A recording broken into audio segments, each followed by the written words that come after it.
Ibn Tufayl, Hay ibn Yaqzon. Loyiha rahbari Abror Muxtor Ali. Hay ibn Yaqzonning dunyoga kelishi. Hikoya qilishlaricha, odamlar yashaydigan juda katta va obod bir orol bor edi. Uni o'zidan g'ururlangan, zolim va juda rashkchi bir sulton boshqarardi. Sultonning juda go'zal singlisi bor bo'lib, u turmush qurish yoshiga yetgan bo'lsa-da, sulton uning turmushga chiqishiga qarshilik qilardi. Chunki u singlisiga hech kimni munosib ko'rmasdi. Sultonning singlisi qarindoshlaridan Yaqzon ismli bir yigitni sevardi. Lekin qo'rquvdan uni oshkor qila olmasdi. Muhabbat esa to'siq bilmaydi va qo'rquvdan ustun keladi. Bir kuni ikki oshiq urf-odatlariga ko'ra yashirincha turmush qurdilar. Vaqt o'tib ulardan bir o'g'il tug'iladi. Unga Hay deb ism qo'yishadi. Bechora ona Hay tufayli yashirin nikohlari ertami kechmi fosh bo'lib, akasi bilib qolishidan qo'rqadi.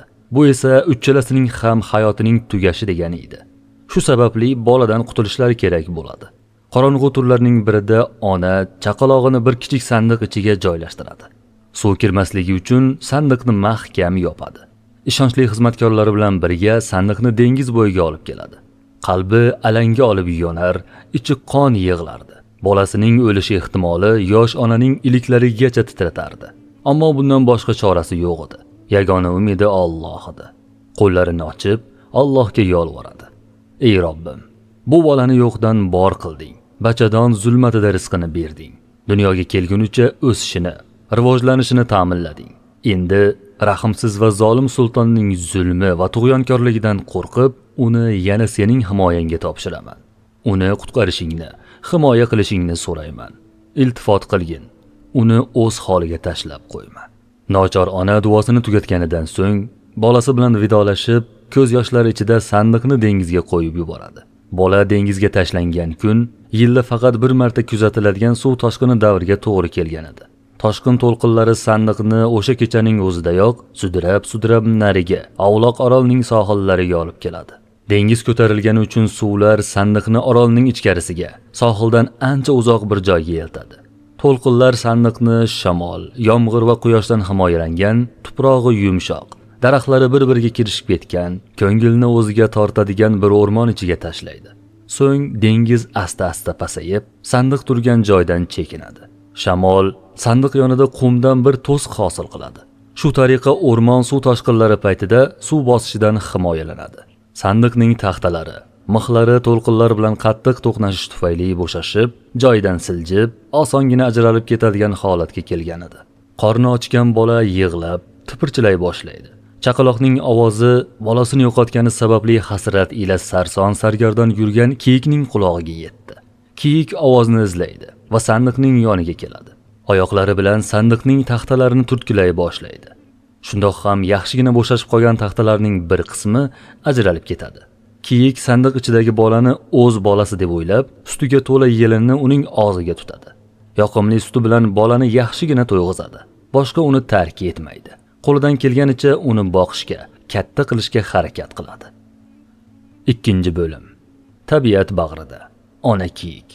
Hayni o'z bolasi deb bilib, unga onalik qilgan kiyik orolning o'ti va mevali daraxtlari eng serob, unumdor joydan o'ziga makon tanlagan edi. Shu sababli u juda semiz bo'lib, suti ham ko'p edi. U bolani g'amxo'rlik bilan parvarish qilar, faqat o'tlash uchungina uning yonidan ketardi. Kiyik Hayni o'z farzandidek qabul qilgan edi. Bola ham kiyikka shu qadar o'rganib qolgan ediki, kiyik har kuni kelish vaqtidan biroz kech qolsa, u rosa yig'lab dod solardi. Hayning yig'isini, chinqiriqlarini eshitgan kiyik darhol yugurib uning yoniga kelardi. Orolda yirtqich hayvonlar yo'q edi. Shu sababli Hay xavfsizlikda o'sdi. 2 yoshigacha kiyikning to'yimli suti bilan oziqlandi. Tishlari chiqib, yurishni boshladi. Endi u onasi bilan birga o'z boshpanasidan chiqib, o'tloqlarga borardi. Yurish paytida kiyik o'z qadamlarini Hayning kichik qadamlariga moslashtirib, uning yurishiga yordam berardi. Kiyik Hayni orolning eng mevali va so'lim joylariga olib borib, shirin mevalardan yedirardi. Qattiq po'choqli mevalarni esa o'z tishlari bilan sindirib, keyin unga berardi. Emizish vaqti kelganda kechiktirmasdan uni emizar, suv ichkisi kelganda esa suv yoniga olib borardi. Imkoni boricha uni issiq quyosh va sovuqdan asrardi. Kechqurun qorinlari to'q va xursand holda o'z boshpanalariga qaytishardi. Kiyik Hayni bag'riga bosib yotqizar, o'z tanasining issiqligi va sandiqdan chiqqan mato bilan uni o'rab istardi. Bir kuni ularning yoniga boshqa bir kiyik bolasi kelib qo'shildi. Ular birga yashay boshlashdi va tez orada bir-biriga o'rganib ketishdi. Endi ular o'tloqlarga birga borib, birga qorinlarini to'ydirar, birga yugurib o'ynar va tunlarni ham birga o'tkazishardi. Vaqt o'tgani sayin Xay onasiga taqlid qilib, unga o'xshash ovozlar chiqara boshladi. U buni shu qadar mohirlik bilan bajarardiki, uning ovozini haqiqiy kiyikning ovozidan ajratib bo'lmasdi. O'zining noyob qobiliyatlari tufayli Xay boshqa hayvon va qushlarning ovozlarini ham o'rganib oldi. U ularga ham zo'r taqlid qilardi. Lekin eng ko'p taqlid qilgani kiyiklarning ovozlari edi. Ularning dod faryodi, baqirishi, bir-birini chaqirishi, xullas turli vaziyatlarda chiqaradigan barcha o'ziga xos ovozlarini puxta o'rganib olgan edi. Natijada Xay yovvoyi hayvonlar bilan til topishib ketdi. Na ulardan qochar, na ular undan hayiqardi. U har bir hayvonning xususiyatlarini o'rganib, ularni bir-biridan ajrata boshladi. Yolg'iz qolgan paytlarda hayvon va qushlarning tasvirlari ko'z oldidan o'tar, ular haqida mushohada yuritardi. Hayrat bilan ba'zilariga nisbatan muhabbat, ba'zilariga esa nafrat tuyardi. Vaqt o'tib, Xay o'zi va hayvonlar o'rtasidagi farqni anglab yetdi. U hayvonlarni yanada sinchkovlik bilan kuzatib, ular va o'zi haqida chuqurroq o'ylay boshladi. Hayvonlarning tanasi yung, jun yoki mo'yna bilan qoplangan, undan kuchli va tez yugurardilar. Himoyalanish uchun esa shox, tish, tirnoq va panja kabi tabiiy qurollarga ega edilar. Xay esa bularning barchasidan mahrum bo'lib, ularga nisbatan zaif va kuchsiz edi. Qornini to'ydirishga uringanida ba'zan hayvonlar hujum qilib qolardi. Bunday paytlarda Xay o'zini himoya qila olmasdi. Qochishga ham kuchi yetmasdi. Kiyik bolalari shoxsiz tug'ilsa-da, qisqa vaqt o'tib boshlarida ikkitadan shox chiqarardi. Dastlab yugura olishmasa-da, biroz vaqt o'tib tezkorlik bilan yugurib ketishardi. Ammo Xayda bunday o'zgarishlar bo'lmadi. Na shox chiqdi, na ular kabi yugura oldi. Hayvonlarning tanasi tabiiy ravishda yopinchiq bilan qoplangan bo'lib, ba'zi joylari dum, mo'yna kabi narsalar bilan himoyalangan edi. Xay esa bulardan mahrum bo'lib, bu hol unga juda og'ir botar, uni xafa qilardi. Xay ibn Yaqzonning o'zi va hayvonlar o'rtasidagi bu kabi jismoniy farqlar haqidagi o'ylari uzaygandan uzayib ketdi. Endi u 7 yoshga yaqinlashib qolgan edi. U tanasini yopish muammosiga yechim topish uchun oldini katta-katta barglar bilan o'radi. Chirmashiqlardan esa belbog' yasab, beliga bog'ladi va bir qismini dum o'rnida orqasiga osiltirib qo'ydi. Ammo barg va chirmashiqlar tez qurib, to'kilib ketardi. Shuning uchun u yanada chidamliroq deb o'ylagan boshqa narsalar bilan yopishni sinab ko'rdi. Lekin ularning ham hammasi qisqa vaqt ichida shunday ahvolga tushardi. Shu paytlarda u daraxt shoxidan o'ziga tayoq yasadi. Uchini o'tkirlagan bu tayoq bilan zaif hayvonlarga hujum qilishga va o'ziga tajovuz qilganlardan himoyalanishga kirishdi. O'ylab, qo'llari bilan bunday narsalar yasash mumkinligini anglagach, uning ko'zida o'zining qadr-qimmati oshdi. Qo'llarining hayvonlarning panjalaridan ko'ra ustun va chaqqon ekanini tushundi. Tayoqni qo'llari bilan yasagani va yashirish kerak bo'lgan joylarini uning yordamida yopgani uchun avvallari havas qilgan hayvonlarning tabiiy qurollariga ehtiyoji qolmagan edi. Endi u kerakli narsalarni o'ylab topishi va qo'llari bilan yasashi mumkin edi. Xay 7 yoshdan oshgach, barg va chirmashiqlarni doim yangilab yurishdan charchadi. Ba'zida o'lgan hayvonlarning dumlaridan foydalanishni o'ylardi. Lekin hayvonlar o'laksalardan jirkanishini bilgani uchun bu fikrdan darhol voz kechardi. Bir kuni u o'lik burgutni topib oldi. Boshqa hayvonlar burgutdan qo'rqayotganini ko'rib, uni maqsadiga erishish uchun ishlatishi mumkinligini angladi. Bu imkoniyatni qo'ldan boy bermaslik kerak edi. U burgutni terisini, qanot va dumini buzmasdan shilib oldi. Keyin terini shunday kiydiki, qanotlari qo'llarining ustiga, dumi esa orqasiga tushdi.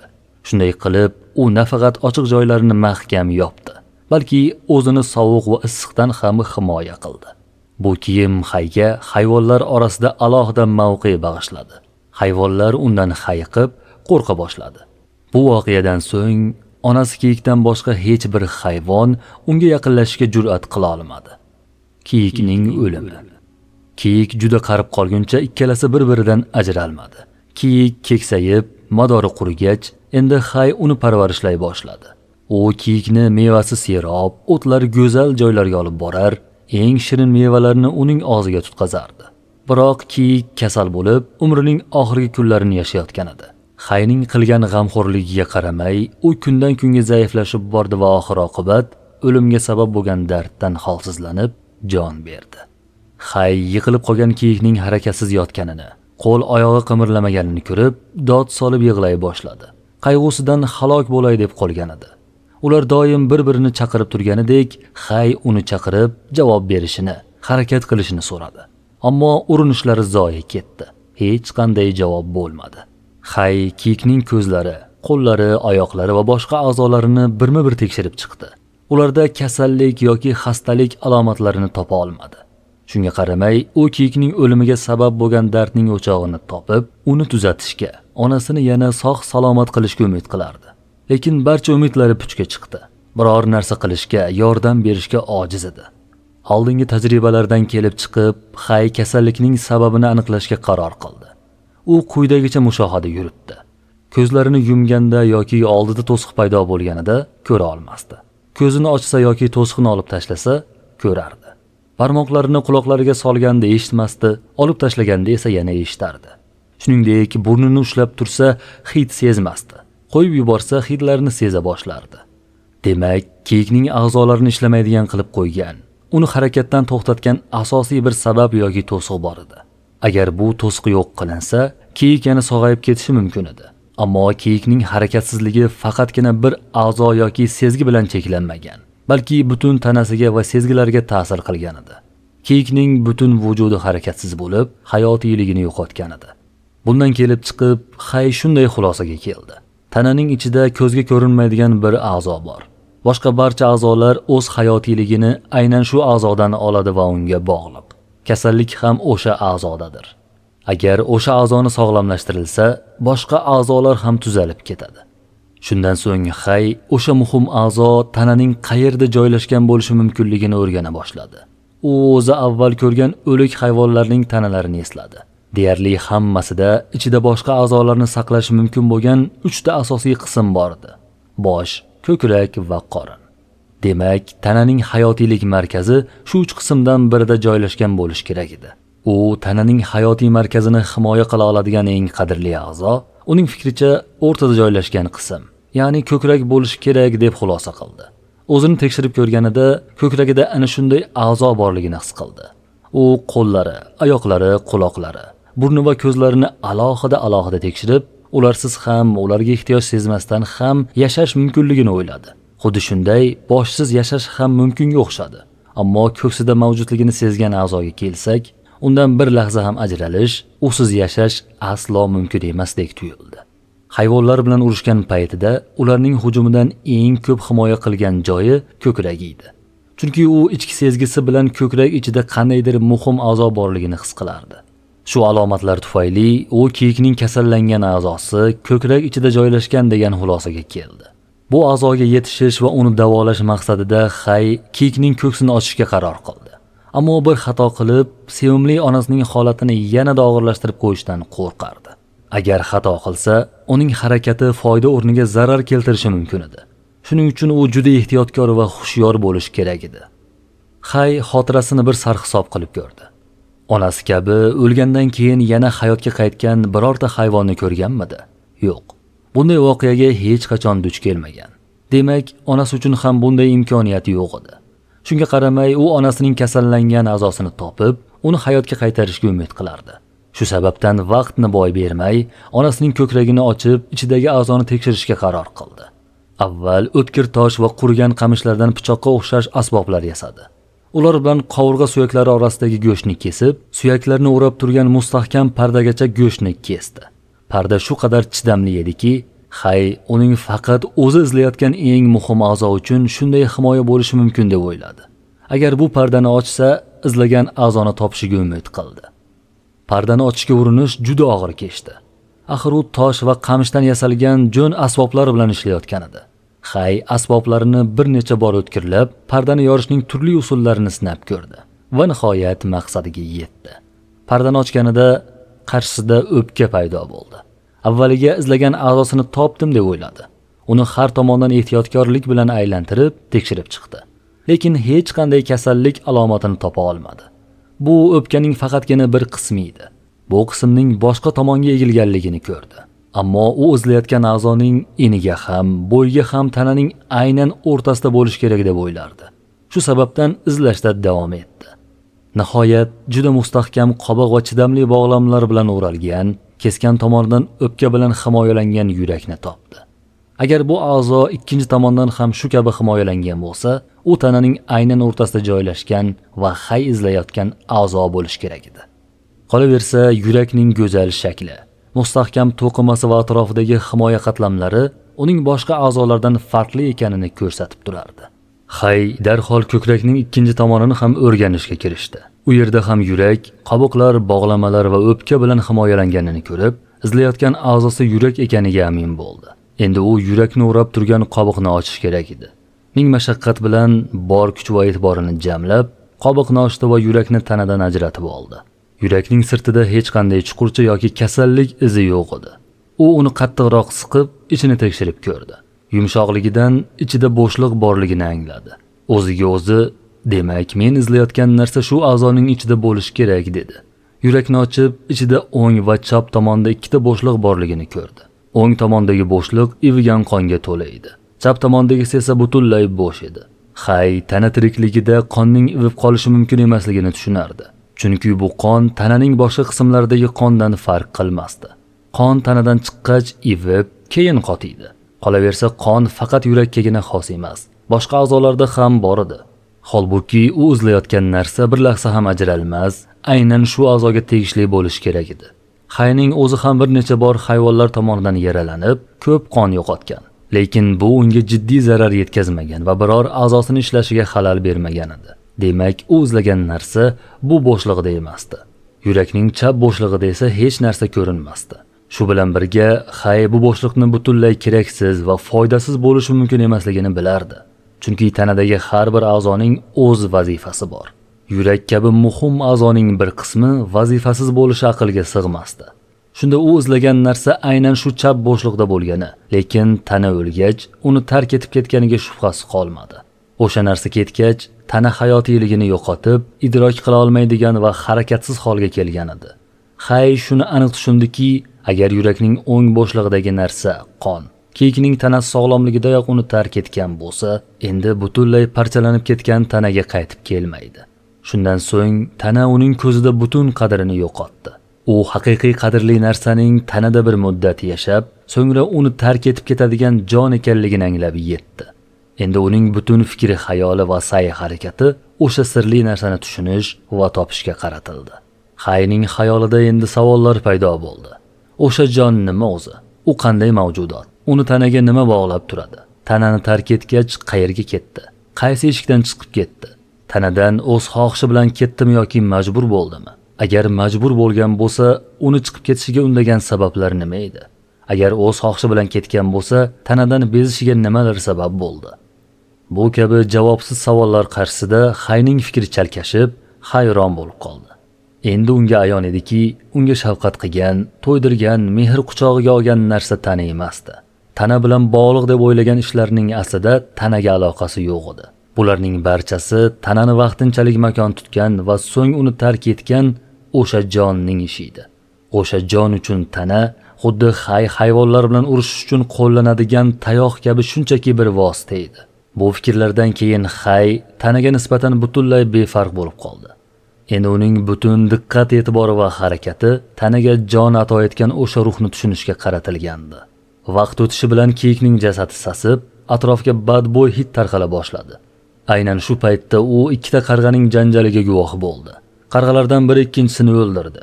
Tirik qolgan qarg'a yerni tirnab chuqur qazidi. O'lgan qarg'ani unga tashlab, ustini tuproq bilan ko'mib qo'ydi. Hay qarg'aning bu ishini to'g'ri va oqilona deb topdi. Bunday usulni o'zi o'ylab topa olmaganidan o'ziga o'zi nadomat qildi. Aslida buni o'ylash unga yarashardi. U vaqtni yo'qotmasdan katta chuqur qazidi, kiyikning jasadini ichiga tashlab, ustini tuproq bilan yopdi. Kiyikni ko'mganidan so'ng, Hay uning tanasini harakatga keltirgan, jon bergan narsa haqida chuqur o'yga cho'mdi. U buning nima ekanini tushuna olmasdi. U boshqa kiyiklarni kuzatdi. Hammasi ham onasiga o'xshardi. Demak, ularga harakat va hayot bergan narsa bilan onasini jonli qilgan narsa bir xil edi. Onasiga o'xshagani uchun u boshqa kiyiklarni sevib qoldi va ular bilan yana do'stlashdi. Xay olov bilan uchrashadi. Bir kuni o'rmonda yong'in chiqdi. Ko'tarilgan tutun va olov Xayning e'tiborini tortdi. U darhol yong'in chiqqan joyga yugurib bordi. Hayotida birinchi marta olovni ko'rayotgandi. Yonayotgan daraxtlarga yaqinlashdi. Manzara dahshatli edi. U shu paytgacha duch kelmagan noma'lum bir mavjudot bilan yuzma-yuz turgandi. Uzoq vaqt hayron qotib qoldi. Nihoyat o'zini qo'liga olib, oloviga yanada yaqinlashdi. U olovning yorqin alangalarini, oldiga chiqqan har bir narsani, o'tlar va daraxtlarni tezlik bilan yoqib, o'ziga aylantirishini kuzatdi. Hayratdan nima qilishni bilmay, ichki jur'at bilan qo'lini olovga uzatdi. Qo'lini tekkazishi bilan tortib olishi bir bo'ldi. Qo'liga qaradi. Kaftida olov yo'q edi. U o'ylanib, endi yonayotgan bir shox bo'lagini ushlab ko'rishga qaror qildi. Xay ehtiyotkorlik bilan uchi yona boshlagan shox bo'lagini oldi. Uni g'origa olib borib, bir chetga qo'ydi. So'ng o't va mayda shoxchalar bilan olovni alangalatib, uni kattalashtirdi. Olov Xayga juda yoqdi. Uning aql bovar qilmas kuch qarshisida hayratdan o'zini tiya olmasdi. U kecha-yu kunduz tinimsiz o'tin tashlab, olovni asradi. Ayniqsa kechalari olov juda muhim edi. Chunki u Xayning g'orini isitib, yoritib turardi. U go'yoki kechalari quyoshning o'rnini bosgandek edi. Xayning olovga bo'lgan qiziqishi kuchayib bordi. U olovni ko'rgan narsalarining eng qadrlisi va sharaflisi deb bildi. Olov alangasining yuqoriga ko'tarilishi uning osmon jismlaridan biri ekanligi haqidagi fikrga undadi. Xay olovning yoqish kuchini o'lchash uchun turli tajribalar o'tkazdi. Oldiga chiqqan har bir narsadan bir bo'lak olovga tashlardi. Olovga tashlangan narsa yonish xususiyatiga qarab, yo darhol yoki sekin-asta yonib, olovga aylanardi. Bu oddiy tajribani davom ettirar ekan, Xay bir kuni dengiz qirg'og'iga chiqib qolgan katta baliqni ham olovga tashladi. Baliq qizarib, yog'i oqa boshlagach, uning ishtahasi ochilib, bir bo'lagini yedi. Qizargan baliq unga juda yoqdi. Shundan keyin u ovlagan go'shtlarini doim olovda pishirib yeydigan bo'ldi. Xay go'shtning mazasini bilgach, quruqlik va dengiz hayvonlarini ovlash yo'llarini o'rgandi. Qisqa vaqt ichida turli usullarni o'rganib, ovchilikda usta bo'lib ketdi. Shu tariqa olovning qadri va ahamiyati uning nazarida yanada oshdi. Chunki u bundan oldin yeya olmagan mazali taomlarini aynan olov yordamida tayyorlab, tatib ko'rdi. Olovning bu kabi foydali va yaxshi xususiyatlarini, uning yoquvchi va ajratuvchi kuchini ko'rgan Xayning olovga bo'lgan qiziqishi va mehri oshib, qalbida mustahkam o'rin oldi.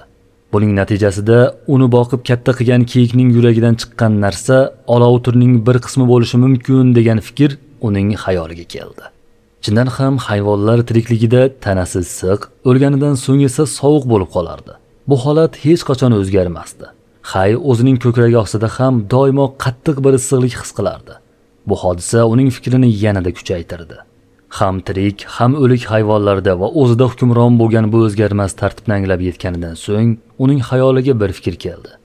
Agar biror hayvonning yuragini u tirikligida chiqarsa, onasining yuragida bo'sh ko'rgan bo'shliqni bu safar to'liq holda ko'rishi mumkin.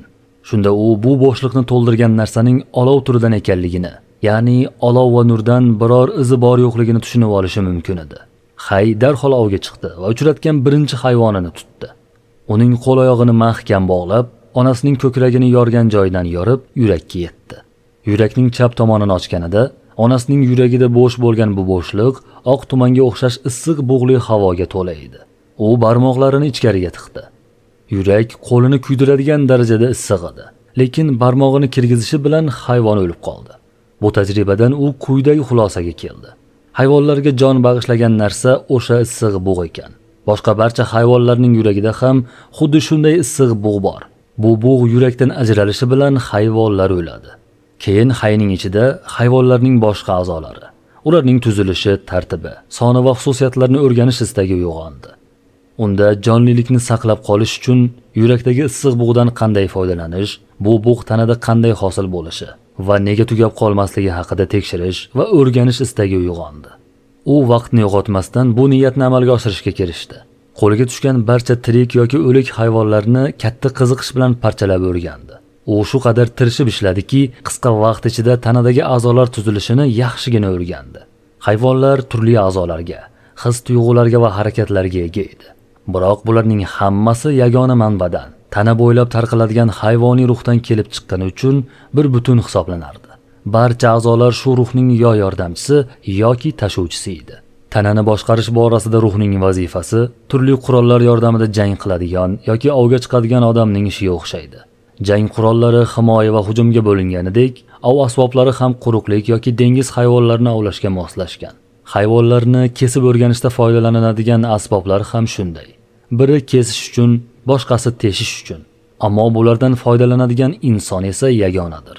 U asboblarni maqsad va xususiyatlariga qarab turlicha ishlatadi. Hayvoniy ruh ham yagonadir. U ko'zga ko'rish, quloqqa eshitish, burunga hid bilish, tilga ta'm bilish, terini sezgir qilish va boshqa tashqi a'zolarga o'z vazifalarini bajarish qobiliyatini beradi. Ichki a'zolar uchun ham xuddi shunday. Har bir a'zoning o'ziga xos yordamchi a'zolari bor. Hech bir a'zo nervlar deb ataladigan yo'llar orqali ruhdan kuch olmasa, o'z vazifasini bajara olmaydi. Agar nerv yo'llari buzilsa yoki yopilib qolsa, a'zolar ishlamay qoladi. Nervlar ruhdan kuchni miya orqali, miya esa yurak orqali oladi. Miyada juda ko'p ruh bor, chunki u ruhni butun tanaga tarqatish markazidir. Shu bois miya bilan aloqasi uzilgan, ya'ni ruhdan mahrum bo'lgan a'zo hayotiyligini yo'qotadi va xuddi keraksiz bo'lib qolgan asbob kabi tashlanadi. Agar hayvoniy ruh tanadan butunlay chiqib ketsa yoki yo'qolsa, butun tana jonsiz qoladi va tiriklik o'limga aylanadi. Hay ibn Yaqzon 21 yoshining oxirlarida o'ylab tafakkur qilish orqali yuqorida keltirilgan bilim darajasiga erishdi. O'tgan vaqt davomida Hay narsalardan foydalanishning ko'p usullarini o'rgandi. U tajribalarda ishlatgan hayvonlarning terilaridan o'ziga poyabzal va kiyim yasadi. Hayvon jullari va boshqa tolali o'tlardan ingichka yo'g'on iplar tayyorladi. Birinchi kiyimi va poyabzalini esa mustahkam tikanlardan, o'tkir qamishlardan yasagan igna va ilgaklar yordamida ip o'rniga qamish tolalarini ishlatib, hayvon terilaridan yasab olgan edi. U qaldirg'ochlardan uy qurishni o'rgandi. Boshpanasi uchun bir xona va ortiqcha oziq-ovqatlarni saqlash uchun bir yer to'la yasadi. Biror ish bilan ketishga to'g'ri kelganida, ovqatlarni hayvonlardan himoya qilish maqsadida qamishlarni bir-biriga ulab eshigi yasab, g'orning kirish qismini yopib qo'yadigan bo'ldi. Hay yirtqich qushlarni tutib, ovda foydalanish uchun ularni qo'lga o'rgatdi. Tuxumi va bolalardan foydalanish maqsadida ba'zi hayvonlar va qushlarni uyiga o'rgatib boqdi. Yovvoyi ho'kizlarning shoxlaridan nayzaga o'xshash asboblar yasab, ularni qamish va bambuk daraxtlariga mahkamladi. Egri shoxlarni olovda to'g'irlab, o'tmas uchlarini toshlar bilan o'tkirladi. Shunday qilib nayzalar yasab olgach, yo'g'on hayvon terilaridan qalqonlar ham tayyorladi. Ularning barchasini u hayvonlar kabi tabiiy qurollarga ega bo'lmaganligi uchun qilgandi. Endi oroldagi biron bir hayvon unga qarshilik ko'rsata olmasdi. Hayning oldida yana bir muammo turardi. Ovlamoqchi bo'lgan hayvonlarining aksariyati undan tezroq yugurar. Shu sababdan ularni tutishga kuchi yetmasdi. Bunga ham yechim topishga harakat qildi. Uzoq o'ylab, eng tez yuguradigan hayvonlardan bir nechtasini uyiga o'rgatishga qaror qildi. Agar bu ishni uddasidan chiqsa, har qanday ovni tutishda qiynalmasdi. Orolda yovvoyi eshak, ot va baytallar bor edi. Hay o'ziga eng mos keladiganlarini tanladi. Teridan egar, jilov, yugan va o'zangi yasab oldi. Nihoyat maqsadiga erishdi. Endi u barcha hayvonlarni bemalol ta'qib qilib ovlardi. Hayvonlar tanasining tuzilishini o'rganish orqali orttirgan bilimlari tufayli bu ishlarni qisqa vaqt ichida mahorat bilan bajardi. Albatta 21 yillik tajribasi ham bunda muhim rol o'ynagandi. 3-bo'lim. Borliqning mohiyati sari. Tirik mavjudotlarning ko'rinmas birligi. Hay ibn Yaqzon kundalik hayotini tartibga solib olgach, nazariy mushohadaga o'tdi.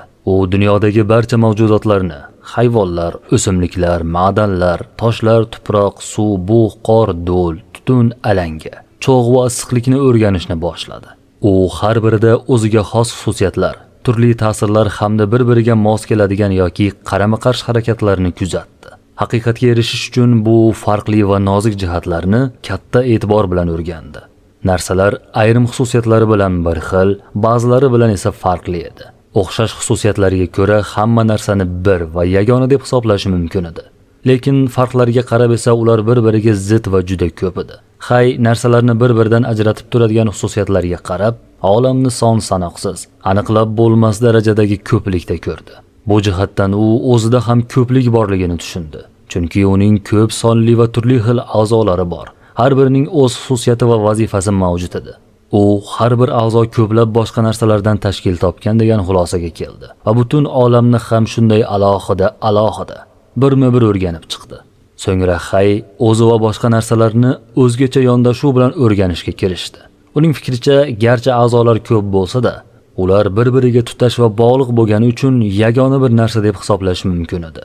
Ularning farqi faqat vazifalarda edi. Aslida turlicha vazifalarni bajarsa-da, buning asosiy sababi bir edi.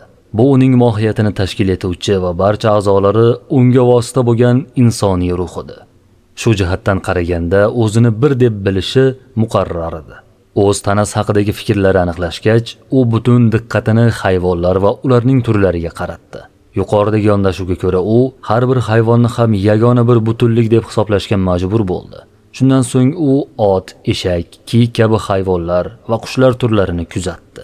Ularning ichki va tashqi a'zolari, sezgi va harakatlari bir-biriga o'xshash edi. Ular o'rtasidagi farqlar juda kam edi. Hay keyinchalik boshqa hayvon turlarini ham birma-bir o'rgandi. Ularning barchasi ovqatlanish va istaklari bo'yicha harakat qilishda o'xshash edi. Qisqa qilib aytganda, ular hayvoniy ruhga xos bo'lgan barcha holat va harakatlarda bir-biriga o'xshardi. Ularning farqli jihatlari esa ruhga bog'liq emasdi. Hay barcha hayvon turlarini o'rgangach, o'z e'tiborini o'simliklarga qaratdi. U o'simliklarning turlari va har bir o'simlikning alohida xususiyatlarini aniqladi. U o'simliklarning shoxlari, yaproqlari, gullari, mevalari va harakatlaridagi o'xshashliklarni ko'rib, ularni hayvonlar bilan taqqosladi. Hay hayvonlarning turlarida umumiy birlik bo'lganidek, o'simliklarda ham shunga o'xshash umumiy birlik borligiga ishonch hosil qildi. U hayvonlarga oid fikrlarini o'simliklarga ham qo'llab, ularning suv va tuproqdan ozuqalanishidagi, o'sib rivojlanishidagi o'xshashliklardan kelib chiqib, barcha o'simliklarning ham mohiyati bir degan xulosaga keldi. O'simliklar va hayvonlar ustidagi izlanish va mushohadalardan shunday xulosaga kelgach, u endi ikkala jonzot turini birgalikda o'rganishga kirishdi. O'simliklar to'g'ridan-to'g'ri suv va tuproqdan, hayvonlar esa o'zlariga xos yemish va suv bilan ozuqalanardi. Shunday bo'lsa-da, bu ikki jonzot turi ozuqalanish va o'sish jihatidan o'xshash edi. Biroq his-tuyg'u, idrok va harakat borasida ular o'rtasida farq bo'lib, hayvonlar foydasiga bir ustunlik bor edi. Garchi o'simliklarda ham hayvonlarga o'xshash harakatlar kuzatilsa-da, masalan, gullar yuzini quyoshga burar, o'simlik yildizlari ozuqa bor tomonga qarab harakatlanardi. Bularga o'xshash yana ko'p umumiy jihatlarni kuzatish mumkin edi. Bu izlanishlar, kuzatishlar va fikr yuritishlar natijasida hay o'simlik va hayvonlarda umumiy bir xususiyat tufayli birlik mavjudligi haqidagi xulosaga keldi. Bu xususiyat hayvonlarda mukammal darajaga yetgan bo'lsa-da, o'simliklarda ba'zi to'siqlar sababli rivojlana olmagandi. Agar o'simliklardagi bu to'siqlar e'tibordan chetda qolsa, ularning hayvonlar bilan umumiy xususiyatini osongina tushunish mumkin edi. Hay bu umumiy xususiyatni birida muzlagan, ikkinchisida esa odatiy suvga o'xshatardi. Shu sababli uning ko'zida barcha hayvon va o'simliklar yagona bir mavjudotga aylangan edi. Hay ibn Yaqzon o'simliklar va hayvonlarni o'rganib bo'lgach, e'tiborini his-tuyg'u, oziqlanish va o'sishdan mahrum bo'lgan jonsiz narsalarga, tosh, tuproq, suv va olovga qaratdi. Bu jismlarning barchasi uzunlik, kenglik va chuqurlikka ega edi. Ular faqatgina ba'zi xususiyatlari bilan farqlanardi. Masalan, qaysidiri sovuq, qaysidiri issiq, qaysidiri rangli, qaysidiri rangsiz edi. Shu bilan birga issiq narsalar sovib, sovuq narsalar isirdi. Suv bug'ga, bug' esa yana suvga aylanardi. Yongan narsalar cho'g', kul, alanga va tutunga aylanar, tutun to'siqqa urilsa yana bir narsaga aylanib qolardi. Bu kuzatishlardan so'ng Hay barcha narsalarni yagona bir butun deb bildi. U jonsiz jismlardagi ko'plikning hayvonlar va o'simliklardan farq qilmasligini tushundi. Hay hayvonlar va o'simliklarni bir butun deb bilishiga sabab bo'lgan umumiy xususiyat, ruh haqida yana o'ylay boshladi. U hayvonlar va o'simliklarning ham jonsiz jismlar kabi uzunlik, kenglik, chuqurlikka, issiqlik yoki sovuqlikka ega ekanini ko'rdi. Lekin ularni jonsiz narsalardan farqlab turadigan jihat o'simlik va hayvoniy qobiliyatlardan kelib chiquvchi harakatlarda edi. Ammo bu harakatlar ularning o'z tabiatidan emas, balki boshqa bir narsadan yuqishi mumkin edi. Agar o'sha noma'lum narsa jonsiz jismlarga ham o'tsa, ular ham o'simlik va hayvonlar kabi ozuqalanib, his qila olardi. Aynan shu ehtimolga tayanib, u o'simlik va hayvonlarni dastlab ularning o'ziga xos ko'ringan harakatlaridan ayirib tahlil qilganida, ularning ham oxir-oqibat jonsiz narsalar bilan bir xil ekanini angladi. Barcha narsalar aslida bir edi. Ularning bir-biridan farqi faqat ba'zilarining vositalar yordamida turli harakatlar qilishida edi. Lekin Hay bu harakatlar narsalarning o'zidanmi yoki boshqa sababdan kelib chiqadimi, aniq bila olmasdi. U paytda u ko'ra olgan yagona narsa bu moddiy olam edi. Bir jihatdan qaraganda, Hay butun borliqni yagona bir butun sifatida idrok etardi. Boshqa tomondan esa olamda cheksiz va ulkan ko'plik mavjud edi. Bu ikki qarama-qarshi fikr uni bir muddat ikkilantirib qo'ydi. Vaqt o'tishi bilan u ba'zan bir, ba'zan ko'p deb bilgan jonli va jonsiz narsalarning hammasini yana bir bor ko'zdan kechirdi. Ular haqida qayta mushohada yuritdi. Hayning fikricha, narsalar ikki holatdan birida edi. Yoki tutun, alanga va suv ostidagi havo kabi yuqoriga, yoki suv, boshqa jismlar, o'simliklar va hayvonlar kabi pastga harakat qilardi. Agar ularga to'sqinlik qilinmasa, jismlar bu ikki tabiiy harakatni to'xtatmasdan davom ettirardi. Masalan, yuqoridan tushgan tosh yerni teshib o'ta olmagani uchun harakati to'xtab, joyida qolardi. Agar yerni teshishi mumkin bo'lsa, harakat davom etardi. Tosh yerdan ko'tarilganida, uning pastga tushishga bo'lgan moyilligi tufayli og'irligi sezilardi. Tutun ham agar biror to'siqqa uchramasa, doimo yuqoriga ko'tarilardi. Masalan, gumbazga urilganida o'ngga so'lga tarqalib chiqish ko'rinar, agar chiqa olsa, yana ko'tarilishda davom etardi. Chunki havo uni to'xtata olmasdi. Havo bilan to'ldirilgan va og'zi mahkam bog'langan mesh suvga tashlanganida yuzaga qalqib chiqardi. Uni suv ostida ushlab turgan odam yuqoriga intiluvchi kuchni osongina his qilardi. Meshni qo'yib yuborsa, u darhol yuzaga chiqib to'xtab qolardi. Hay ikki yo'nalishli harakatdan biriga ham moyil bo'lmagan biror narsa topishga urindi. Ammo o'rgangan jismlari orasida bunday yo'q edi. Uning ushbu qidiruvdan maqsadi ko'plikdan kelib chiqadigan xususiyatlardan hosil bo'lib, sof jismoniy tabiatni o'rganish edi. Bunday jismni topa olmagach, u eng kam jismoniy xususiyatlarga ega, eng sodda jismlarga e'tiborini qaratdi. Lekin ular ham og'irlik va yengillik kabi jismoniy xususiyatlardan xoli emasdi. Bu safar Hay ibn Yaqzon og'irlik va yengillik xususiyatlari jismning o'zidanmi yoki unga qo'shilgan boshqa bir narsadanmi degan fikrda ularning kelib chiqishini o'rganishga kirishdi. Uning izlanishlari shuni ko'rsatdiki, bu xususiyatlar jismning tabiatidan emas, balki ortiqcha bir xususiyatdan paydo bo'ladi. Chunki agar jismning o'zi og'irlik va yengillikni belgilasa, har bir jism ham og'ir, ham yengil bo'lishi kerak edi. Ammo ham og'ir, ham yengil narsalar jism bo'lishiga qaramasdan, og'iri doimo og'ir, yengil esa doimo yengil bo'lib, tabiiy ravishda yuqoriga yoki pastga harakat qilishga moyil edi. Demak, har bir narsada uning jismoniy tabiatiga qo'shilgan o'ziga xos alohida bir xususiyat bor. Aynan shu xususiyat tufayli yengillik va og'irlik alohida narsalar bo'lib, agar u bo'lmaganida barcha jismlar bir xil bo'lishi kerak edi. Hayning oldida yana bir muammo turardi. Olamoqchi bo'lgan hayvonlarining aksariyati undan tezroq yugurar. Shu sababdan ularni tutishga kuchi yetmasdi. Bunga ham yechim topishga harakat qildi. Uzoq o'ylab, eng tez yuguradigan hayvonlardan bir nechtasini uyiga o'rgatishga qaror qildi. Agar bu ishni uddasidan chiqsa, har qanday ovni tutishda qiynalmasdi. Orolda yovvoyi eshak, ot va baytallar bor edi. Hay o'ziga eng mos keladiganlarini tanladi. Teridan egar, jilov, yugan va o'zangi yasab oldi. Nihoyat maqsadiga erishdi. Endi u barcha hayvonlarni bemalol ta'qib qilib ovlardi.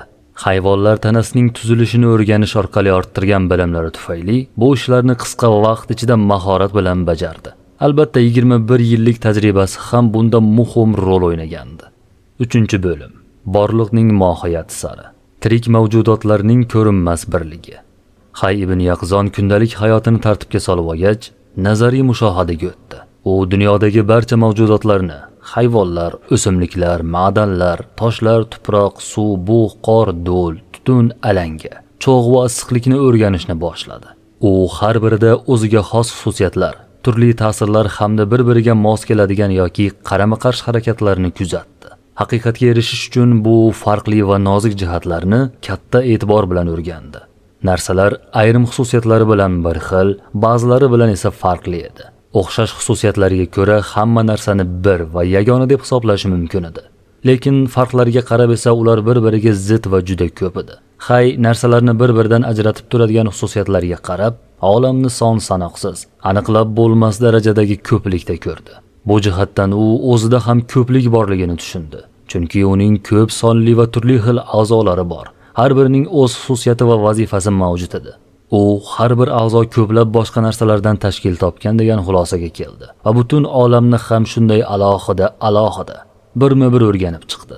So'ngra Hay o'zi va boshqa narsalarni o'zgacha yondashuv bilan o'rganishga kirishdi. Uning fikricha, garchi a'zolar ko'p bo'lsa-da, Ular bir-biriga tutash va bog'liq bo'lgani uchun yagona bir narsa deb hisoblash mumkin edi. Ularning farqi faqat vazifalarida edi. Aslida turlicha vazifalarni bajarsa-da, buning asosiy sababi bir edi. Bu uning mohiyatini tashkil etuvchi va barcha a'zolari unga vosita bo'lgan insoniy ruh edi. Shu jihatdan qaraganda o'zini bir deb bilishi muqarrar edi. O'z tanasi haqidagi fikrlari aniqlashgach, u butun diqqatini hayvonlar va ularning turlariga qaratdi. Yuqoridagi yondashuvga ko'ra u har bir hayvonni ham yagona bir butunlik deb hisoblashga majbur bo'ldi. Shundan so'ng u ot, eshak, kiyik kabi hayvonlar va qushlar turlarini kuzatdi. Ularning ichki va tashqi a'zolari, sezgi va harakatlari bir-biriga o'xshash edi. Ular o'rtasidagi farqlar juda kam edi. Hay keyinchalik boshqa hayvon turlarini ham birma-bir o'rgandi. Ularning barchasi ovqatlanish va istaklari bo'yicha harakat qilishda o'xshash edi. Qisqa qilib aytganda, ular hayvoniy ruhga xos bo'lgan barcha holat va harakatlarda bir-biriga o'xshardi. Ularning farqli jihatlari esa ruhga bog'liq emasdi. Hay barcha hayvon turlarini o'rgangach, o'z e'tiborini o'simliklarga qaratdi.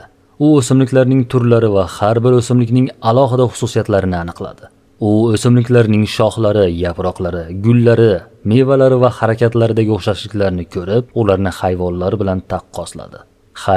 Hayvonlarning turlarida umumiy birlik bo'lganidek, o'simliklarda ham shunga o'xshash umumiy birlik borligiga ishonch hosil qildi. U hayvonlarga oid fikrlarini o'simliklarga ham qo'llab, ularning suv va tuproqdan ozuqalanishidagi, o'sib rivojlanishidagi o'xshashliklardan kelib chiqib, barcha o'simliklarning ham mohiyati bir degan xulosaga keldi. O'simliklar va hayvonlar ustidagi izlanish va mushohadalardan shunday xulosaga kelgach, u endi ikkala jonzot turini birgalikda o'rganishga kirishdi. O'simliklar to'g'ridan-to'g'ri suv va tuproqdan, hayvonlar esa o'zlariga xos yemish va suv bilan ozuqalanardi. Shunday bo'lsa-da, bu ikki jonzot turi ozuqalanish va o'sish jihatidan o'xshash edi.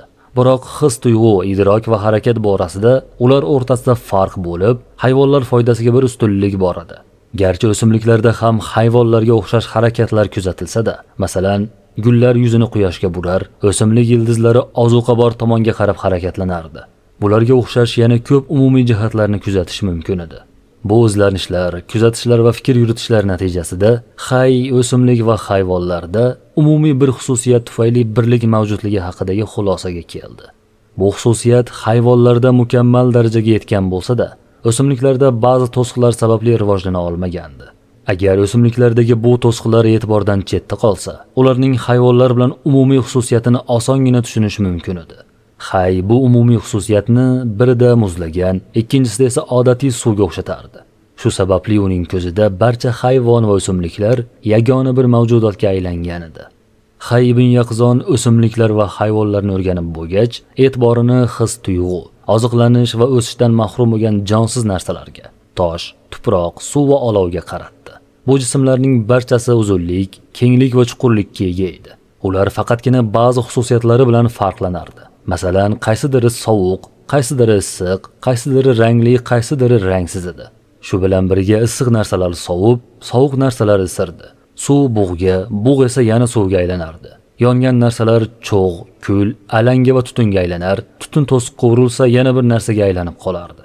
Bu kuzatishlardan so'ng barcha narsalarni yagona bir butun deb bildi. U jonsiz jismlardagi ko'plikning hayvonlar va o'simliklardan farq qilmasligini tushundi.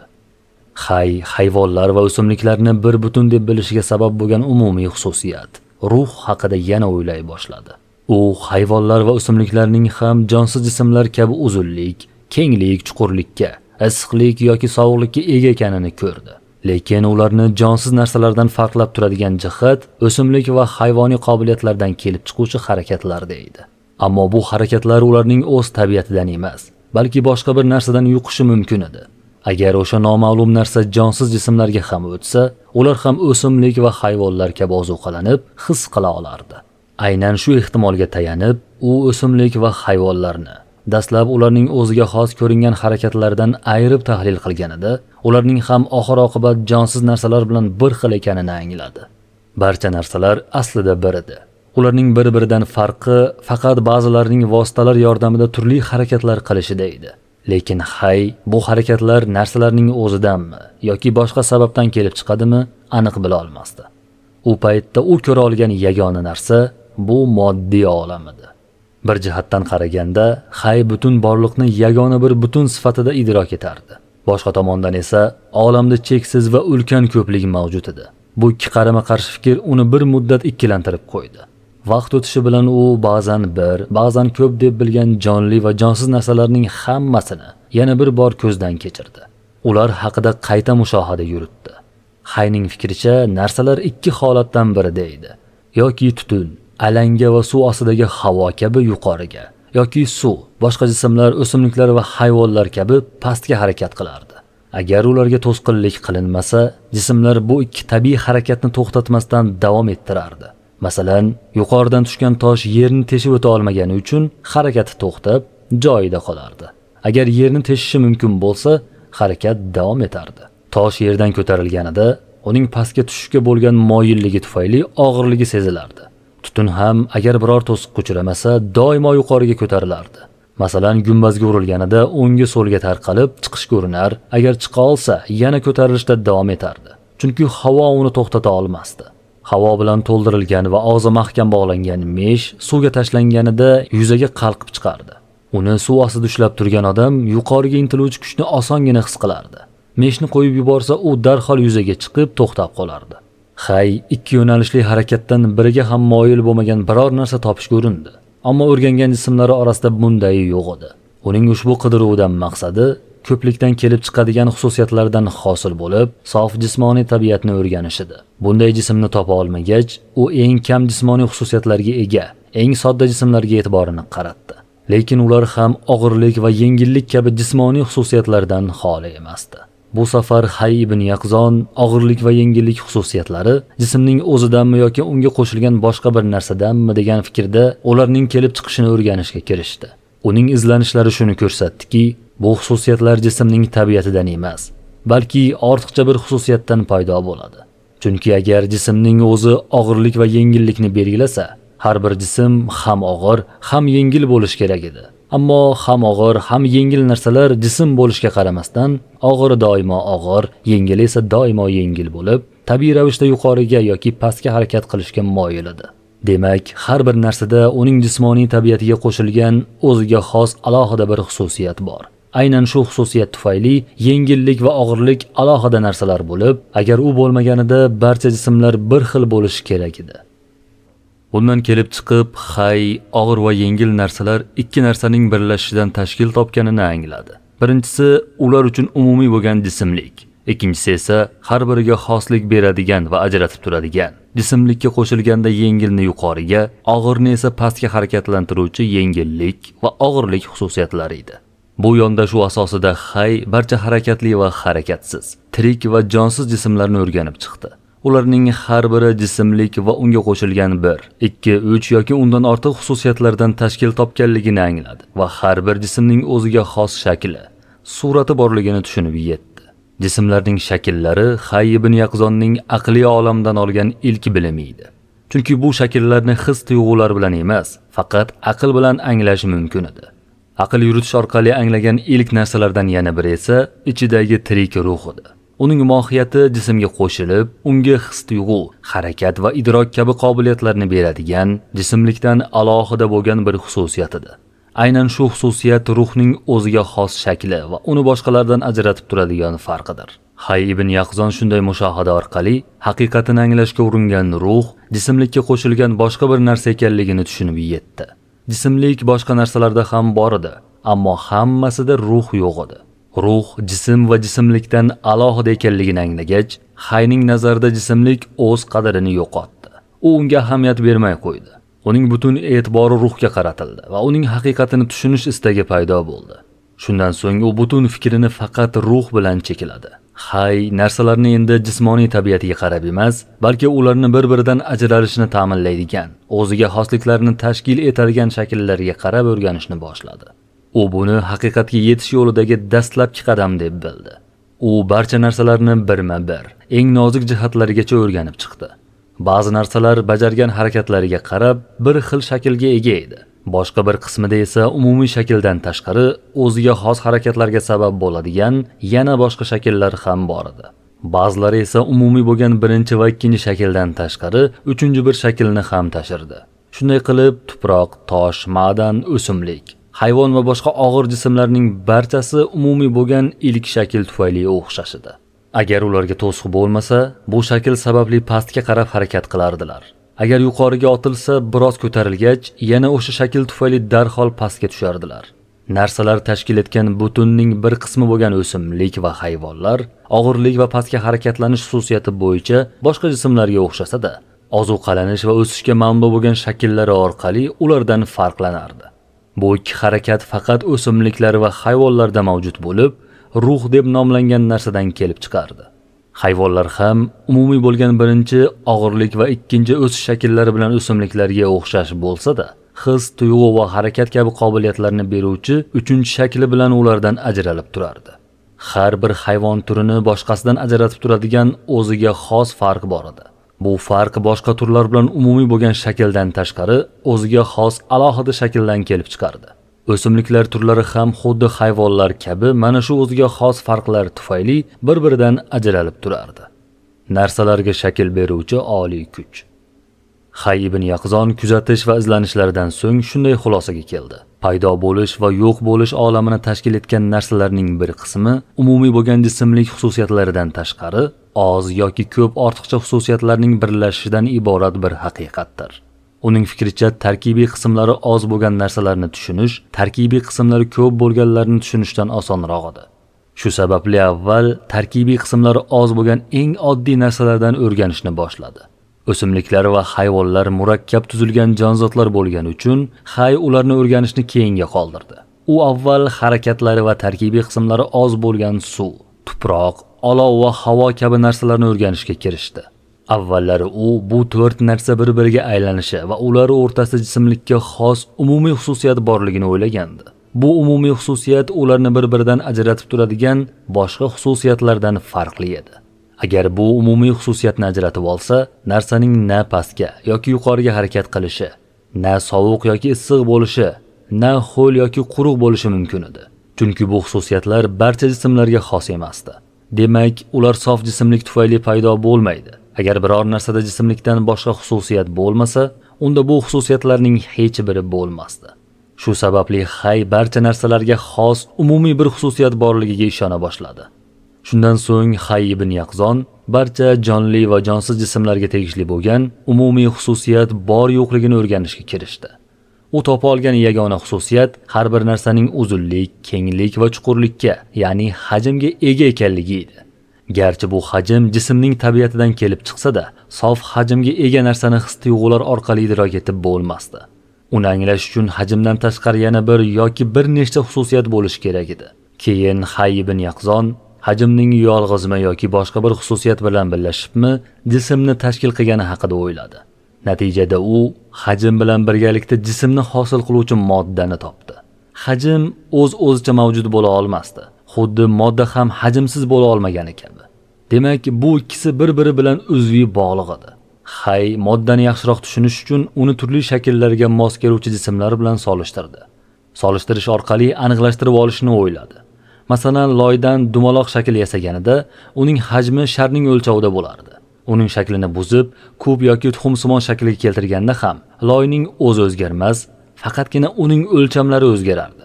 Shu bilan birga loyning fazoda egallagan joyi o'zgarmasdi. Demak, loy hajmsiz mavjud bo'la olmasdi. Uning shakli buzilganida darhol yangi shakl olardi. Shunday qilib, Hay hajm loydan alohida narsa ekanini va loyning o'zi ham uning bir qismi ekanini tushundi. Bundan anglashadiki, har qanday jismning haqiqati ikki narsaning birlashuvidan tashkil topardi. Misoldagidek, birinchisi istalgan shaklni olishga qodir loy, ikkinchisi esa o'sha shaklga mos hajm edi. Jism deganda mana shu ikki xususiyatning birligi tushuniladi. Ularni bir-biridan ajratib bo'lmasdi. Ammo loy va hajmning qaysi biri jism va qaysi biri shakl ekani hali aniq emasdi. Hajm hamisha o'zgarib, bir holatda turmagani uchun u jismdagi o'zgaruvchan shaklni bildirardi. Loy esa turli shakllarni qabul qilishga qodir bo'lsa ham, o'zi o'zgarmaydigan va holatini saqlab qoladigan jismga o'rnak edi. Hay ibn Yaqzonning bilimi shu darajaga yetganda, u his-tuyg'ular bilan idrok etiladigan dunyodan ajralib, aqliy dunyoga yaqinlashgani uchun o'zida noqulaylik his qildi. U darhol o'rgangan moddiy dunyosini sog'inib, asta-sekin ortga qaytdi. Mutlaq jismni his-tuyg'ular bilan anglab bo'lmagani uchun u uni tark etib, avval kuzatgan tuproq, suv, havo va olov kabi eng oddiy jismlarga qaytdi. U birinchi bo'lib suv haqida o'yladi. Suv o'z tabiiy holatida shakl talab qilganidek ikki asosiy xususiyat bilan idrok etilardi: sovuqlik va pastga tushishga moyillik. Suv olov yoki quyoshda isitilganida avval sovuqligi yo'qolardi, ammo pastga harakat moyilligi saqlanib qolardi. Harorat ko'tarilgani sayin pastga tushish moyilligi asta-sekin yuqoriga ko'tarilish moyilligiga aylanib borardi. Hay bu paytgacha suv shaklidan bu ikki harakatdan boshqa narsa paydo bo'lganini ko'rmagan edi.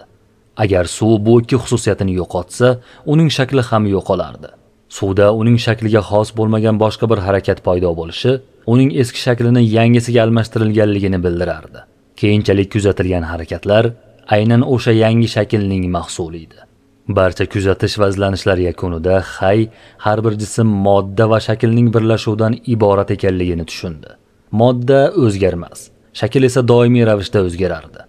Har bir shakl o'ziga xos harakat va ta'sirlarni namoyon qilardi. Shakl o'zgargan sari jismdagi harakat va ta'sirlar ham o'zgarib borardi. Shu bois harakat va ta'sirlarning o'zgarishi jismning shakli o'zgarganini anglatardi. Hay buncha izlanish va xulosalardan keyin Alloh taoloning inoyati bilan har bir yaratilgan mavjudotning o'z yaratuvchisi bo'lish kerakligini angladi.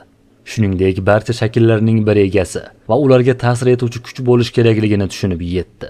U avval o'rgangan shakllarni yana bir bor ko'zdan kechirdi. Ularning barchasi keyin paydo bo'lgan, hodis va yaratilgan narsalar edi. Shu bois har birining egasi bo'lishi majburiy edi. Keyinchalik Hay shakllarning mohiyati nima ekanini tushunishga urindi. Ular jismlarning o'ziga xos harakat va ta'sirlariga bo'lgan moyilligi, ya'ni qobiliyati edi. Misol uchun, suv juda isitilganda yuqoriga ko'tarilish qobiliyatiga ega bo'ladi va aynan shu qobiliyati uning shakli hisoblanadi. Suv misolida 3 narsa bor edi. Birinchi, jism sifatida suv. Ikkinchi, suvda yo'qdan paydo bo'lgan ba'zi xususiyat va harakatlar. Uchinchi, bu xususiyat va harakatlarni yo'qdan bor qilgan bir ega. Jism bo'lgan suvning faqat ma'lum turdagi harakatlarni qabul qilishi va boshqalariga qodir bo'lmasligi uning shaklidan kelib chiqqan qobiliyati edi. Hay o'rgangan barcha shakllarda bir xil natijaga erishdi. Shuning uchun u avval shakldan kelib chiqadi deb o'ylagan harakat va ta'sirlar aslida shaklning o'zidan emas, balki shaklni vosita sifatida qo'llagan bir eganing ishi ekanligini tushunib yetdi. Har bir harakat va voqeaning asosiy va ilk sababchisi bo'lgan zaruriy, vojib va mustaqil eganing ishlari unga umumiy shaklda zohir bo'lganida, Hay uni yanada chuqurroq tanish istagini tuydi. Ammo hali moddiy dunyodan to'la uzila olmagani uchun egani ham sezgilari orqali qidirishga urindi. Qolaversa, Hay uning bir yoki ko'p ekanligi borasida aniq bir qarorga kela olmagan edi. Shu sababli u avval o'rgangan jismlarini qaytadan o'rganishga kirishdi. Bu jismlar doimiy ravishda paydo bo'lish va yo'q bo'lish jarayonida edi. Biroq yo'q bo'lish jismning moddasida emas, balki shaklida sodir bo'lardi. Masalan, olov ta'sirida suvning havoga, qattiq sovuqda esa havoning qorga aylanishi aslida shakl o'zgarishi edi. U yaratilmagan va egaga muhtoj bo'lmagan birorta ham jism topa olmadi. Shundan so'ng moddiy jismlar uning nazarida o'z ahamiyatini yo'qotdi. Hay ibn Yaqzon bilimning bu darajasiga yetganida yoshi 28 da edi. 4-bob. Noldan cheksizlikka. Fazo chegaralari. Yaratuvchi egani oddiy jismlardan topa olmagach, Hay ko'zlarini osmon va yulduzlarga qaratdi. Ular ham uzunlik, kenglik va chuqurlikka, ya'ni hajmga ega edi. Demak, osmon va yulduzlar ham jism edi. Hayni o'ylantirgan savol ularning cheksiz bo'lishi mumkinmi yoki yo'qmi degan savol edi. Bir muddat o'ylanib, u cheksiz jism bo'lishi aqlga to'g'ri kelmasligini tushundi va buni bir necha qat'iy dalillar bilan isbotladi. Hay osmon jismlari ham xuddi yerdagi jismlar kabi shakl, modda va suratdan iborat ekanligini anglagach, ular ham ularni paydo qilib shaklga keltiruvchi yaratuvchiga muhtoj ekanini tushunib yetdi. Hay ibn Yaqzon tabiiy aqliy qobiliyatlari orqali osmonning cheklangan va chegaralangan ekanini shubhaga o'rin qoldirmaydigan darajada anglab yetdi. Shundan so'ng u osmon va samoviy jismlarning shakli va chegaralarini o'rganishga kirishdi. Hay dastlab quyosh, oy va yulduzlarni kuzatdi. Ularning hammasi sharqdan chiqib, g'arbdan botardi. Uning bosh ustidan o'tgan yulduzlar katta doira, Shimol va janubdagi yulduzlar esa kichikroq doiralar chizardi. Janub va shimoldagi yulduzlar bosh ustidan qancha uzoqlashsa, yulduzlar shuncha kichik doiralar chizishini payqadi. Hayning oroli ekvatorda joylashgani uchun butun doiralar ufq yuzasida edi. Janub va shimoldagi doiralar bir-biriga o'xshar, Hay esa ikkala qutbni ham ko'ra olardi. Hay katta doira ustida chiqqan yulduzlar bilan kichik bir doira ustida chiqqan yulduzlarning chiqishi va botishini kuzatdi. U bir vaqtda chiqqan yulduzlarning barchasi bir vaqtda botishini ko'rib, bu holat doimiy va tartibli ekanini tushundi. Bundan kelib chiqib, u osmon yumaloq degan xulosaga keldi. Uning bu fikrini yana quyidagi kuzatishlar tasdiqladi. Birinchi, Quyosh, Oy va yulduzlar g'arbda botganidan so'ng yana sharqdan chiqardi. Ikkinchi, bu jismlar chiqayotganda, botayotganda va boshqa vaqtlarda doim bir xil kattalikda ko'rinardi. Uchinchi, agar osmon jismlarining harakati doira shaklida bo'lmaganda, ular ba'zan yaqin, ba'zan uzoq bo'lgani uchun turli kattalikda ko'rinishi kerak edi. Aylana bo'ylab harakat qilgani uchun ularning markazdan uzoqligi doim bir xil bo'lib, doim bir xil kattalikda ko'rinardi. Bu dalillar osmonning sharsimon ekanini aniq ko'rsatardi. Hay, Oy va boshqa harakatdagi yulduzlarni kuzatdi. Ularning hammasi sharqdan g'arbga qarab harakatlanardi. U samo ilmi bo'yicha chuqur bilimga erishguncha izlanishlarini davom ettirdi. Hay ushbu bilimga erishgach, osmonlar bir-biriga tutashgan holda yagona bir butunlikni tashkil qilishini tushundi. Oldin o'rgangan yer, suv, havo, o'simliklar, hayvonlar va boshqalarning barchasi katta bir osmon ichida edi. Bu katta osmonning tashqarisida hech narsa yo'q edi.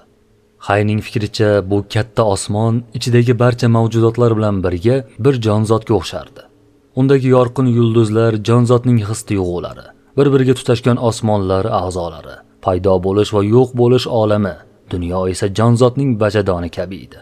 Qandayki jonzot ichida yangi mavjudot paydo bo'lsa, koinotning bachadoni bo'lgan dunyo ham xuddi shunday paydo bo'lish va yo'q bo'lish joyi edi. Yaratuvchining zarurati. Hay paydo bo'lish va yo'q bo'lish olamidagi jismlarni bir butun deb hisoblab, osmon va uning ichidagi barcha narsalar ham yagona bir butunlik ekanligini angladi. Shuningdek, bu butunlik ham mustaqil bir egaga muhtoj edi. Bu xulosaga kelganidan so'ng, u koinotga bir butun sifatida qarab, o'ylay boshladi. Uni bir savol qiynardi. Koinot yo'qlikdan paydo bo'lganmi yoki azal qadimdan mavjudmi? Bu ikki ehtimoldan qaysi biri to'g'ri ekanini aniqlay olmay ikkilanardi. Hayning ikkilanishi quyidagi sabablardan kelib chiqqan. Koinotning azaldan mavjud bo'lish, qadim ehtimoli ustida to'xtalganida, bu narsaning imkonsiz ekanligini angladi. Chunki jism hajmning cheksiz bo'lishi mumkin emasligi koinotning ham azaliy emasligini isbotlaydi. Ustiga ustak, bu borliqning yaratilganlardan, hodisalardan xoli emasligini ham ko'rardi. Yaratilganlardan ustunligi bo'lmagan har qanday borliq ham majburiy ravishda yaratilgan bo'lardi. Koinotning yaratilgan, hodis bo'lishi esa uning yo'qlikdan keyin paydo bo'lganini anglatardi. Bu esa o'z-o'zidan vaqt koinotdan avval mavjud bo'lgan degan fikrni keltirib chiqarardi. Ammo Hayning nazarida vaqtning o'zi koinotning bir qismi bo'lib, undan ajralib tura olmasdi. Shu sababli koinot vaqtdan keyin yaratilgan bo'lishi mumkin emas deb hisoblardi. Agar koinot yaratilgan bo'lsa, uni yaratish uchun albatta yaratuvchi bo'lish kerak. U holda aqlga shu savol keladi. Yaratuvchi nima uchun koinotni oldinroq emas, balki keyinroq yaratdi? Yoki yaratuvchiga koinotni kechroq yaratishga sabab bo'lgan biror narsa ta'sir qilganmi? Axir yaratuvchidan boshqa hech narsa yo'q ekan, unga hech narsa ta'sir qila olmaydi. Yoki yaratuvchining o'zida avval yaratmagan narsasini keyinroq yaratishga undovchi biror o'zgarish yuz berganmi? Agar shunday bo'lsa, bu o'zgarishga nima sabab bo'lgan? Hay ibn Yaqzon yillar davomida shunday ikkilanishlar bilan yashadi. Uning ongida dalillar bir-biriga qarshi kurashar, koinot azaliymi yoki yaratilganmi degan savolga javob topa olmasdi. U bu ikkilanishdan chiqish uchun bu qarashlarning har biridan kelib chiqadigan natijalar haqida o'ylashga qaror qildi. Har ikki holatda ham ba'zi mantiqiy xulosalar chiqarish mumkin edi. Koinotning yo'qdan bor bo'lganini qabul qilsak, bu bir nechta natijalarni keltirib chiqaradi. Koinot o'z-o'zidan paydo bo'la olmaydi. Demak, uni yaratgan bir ega bo'lish kerak. Bu egani 5 sezgi orqali idrok etib bo'lmaydi. Chunki sezgilar faqat jismlarni his qiladi. Agar yaratuvchi jism bo'lsa, u koinotning bir qismi bo'lib, o'zi ham boshqa bir yaratuvchiga muhtoj bo'lardi. Bu esa cheksiz zanjir hosil qiladi. Lekin biror narsa cheksiz bo'la olmaydi. Shu sababdan koinotni yaratish uchun jismoniy bo'lmagan yaratuvchi kerak. U jism bo'lmagani uchun sezgilar bilan his qilib bo'lmaydi. Shuningdek, yaratuvchini sezgilar bilan his qilib bo'lmagach, tasavvur qilish ham imkonsiz. Chunki tasavvur faqat his qilingan narsalarning shaklini xayolda qayta jonlantirish demakdir. Yaratuvchi jism bo'lmagani uchun unda jismoniy xususiyatlar ham mavjud emas. Jismlarning asosiy xususiyati hajmdir. Ya'ni har bir jismning uzunligi, kengligi va chuqurligi bor. Koinotning yaratuvchisi esa hajmdan va bu kabi jismoniy xususiyatlardan oliy va xoli bo'lishi kerak. Yaratuvchi koinotni yaratgani uchun u bilan aloqasi faqat ilm va qudrat orqali bo'ladi. Agar koinot azaldan mavjud bo'lgan, ya'ni undan oldin yo'qlik bo'lmagan degan fikr qabul qilinsa, bu bir nechta xulosalarni talab qilardi. Koinotning harakati ham ibtidosiz va cheksiz bo'lishi kerak. U paydo bo'lganida harakatsiz bo'lmasligi lozim. Lekin har qanday harakat uchun albatta bir harakatlantiruvchi kerak. Bu harakatlantiruvchi yo biror jismga tegishli kuch yoki jismga aloqasi bo'lmagan kuch bo'lishi mumkin. Harakatlantiruvchi kuch jismga oid bo'lsa, u jism mavjud bo'lganda mavjud bo'ladi, jism parchalansa, u kuch ham parchalanadi. Masalan, tosh ikkiga bo'linsa, uning pastga harakatlanishiga sabab bo'lgan og'irligi ham ikkiga bo'linadi. Toshga yana tosh qo'shilsa, og'irligi oshadi. Agar tosh cheksiz katta bo'lsa, og'irligi ham cheksiz katta bo'lishi kerak. Ammo jismning chegaralanganligi isbotlangani uchun uning xususiyatlari ham cheklangan bo'ladi. Demak, cheksiz ishni bajaradigan bir kuch bo'lsa, u jismda mavjud bo'la olmaydi. Agar katta osmon azaliy bo'lganida, uning harakati ham abadiy va cheksiz bo'lishi kerak edi. Demak, osmonlarni harakatga keltiruvchi kuch osmonning o'zida ham, boshqa bir jismda ham bo'la olmaydi. Shunday ekan, bu kuch jismdan xoli va jismoniy xususiyatlarga ega bo'lmagan bir narsada mavjuddir. Hay ibn Yaqzon olamdagi jismlarning mohiyatini o'rganish jarayonida ularning mavjudligi turli harakatlarga bo'lgan qobiliyati, ya'ni shakli bilan belgilanishini angladi. Modda esa tushunib bo'lmaydigan zaif bir borlig'idir. Shunday qilib, u koinotning mavjudligi moddadan va jismoniy xususiyatlardan ustun bo'lgan, his-tuyg'ular va tasavvurlarga sig'maydigan bir harakatlantiruvchi kuchning ta'sirini qabul qilishga bog'liq degan xulosaga keldi. Bu kuch barcha osmonlarni bir xilda harakatga keltira olgani uchun uning qudrati cheksiz ekanligiga shubha yo'q edi. Hay koinotni azaliy deb yoki keyinchalik yaratilgan deb faraz qilishidan qat'iy nazar, har ikki holatda ham bir xil natijaga erishdi. Koinotning azaliyligi yoki yaratilganligi haqidagi shubhalari uning xulosasiga ta'sir qilmadi. Har ikki fikrga ko'ra ham jism bo'lmagan, jismga na tutashgan, na alohida, na ichida na tashqarisida bo'lgan bir eganing mavjudligi shart edi. Unga jismdan alohida deyish, jism ichida deyish kabi noto'g'ri edi. Chunki tutashish, alohida bo'lish, ichida yoki tashqarida bo'lish kabi holatlar jismlarga xosdir. So'z yuritilayotgan ega, yaratuvchi esa bunday jismoniy holatlardan oliydir. Mutlaq va yagona borliq. Hayning fikricha, modda mavjud bo'lishi uchun shaklga muhtoj. Shaklsiz moddaning borligi mumkin emas. Shaklning o'zi esa faqat mustaqil ega tufayli paydo bo'ladi. Shu sababli Hay ibn Yaqzon butun olam o'sha egaga bog'liq ekanligini tushunib yetdi. Agar u bo'lmasa, hech narsa mavjud bo'la olmasdi.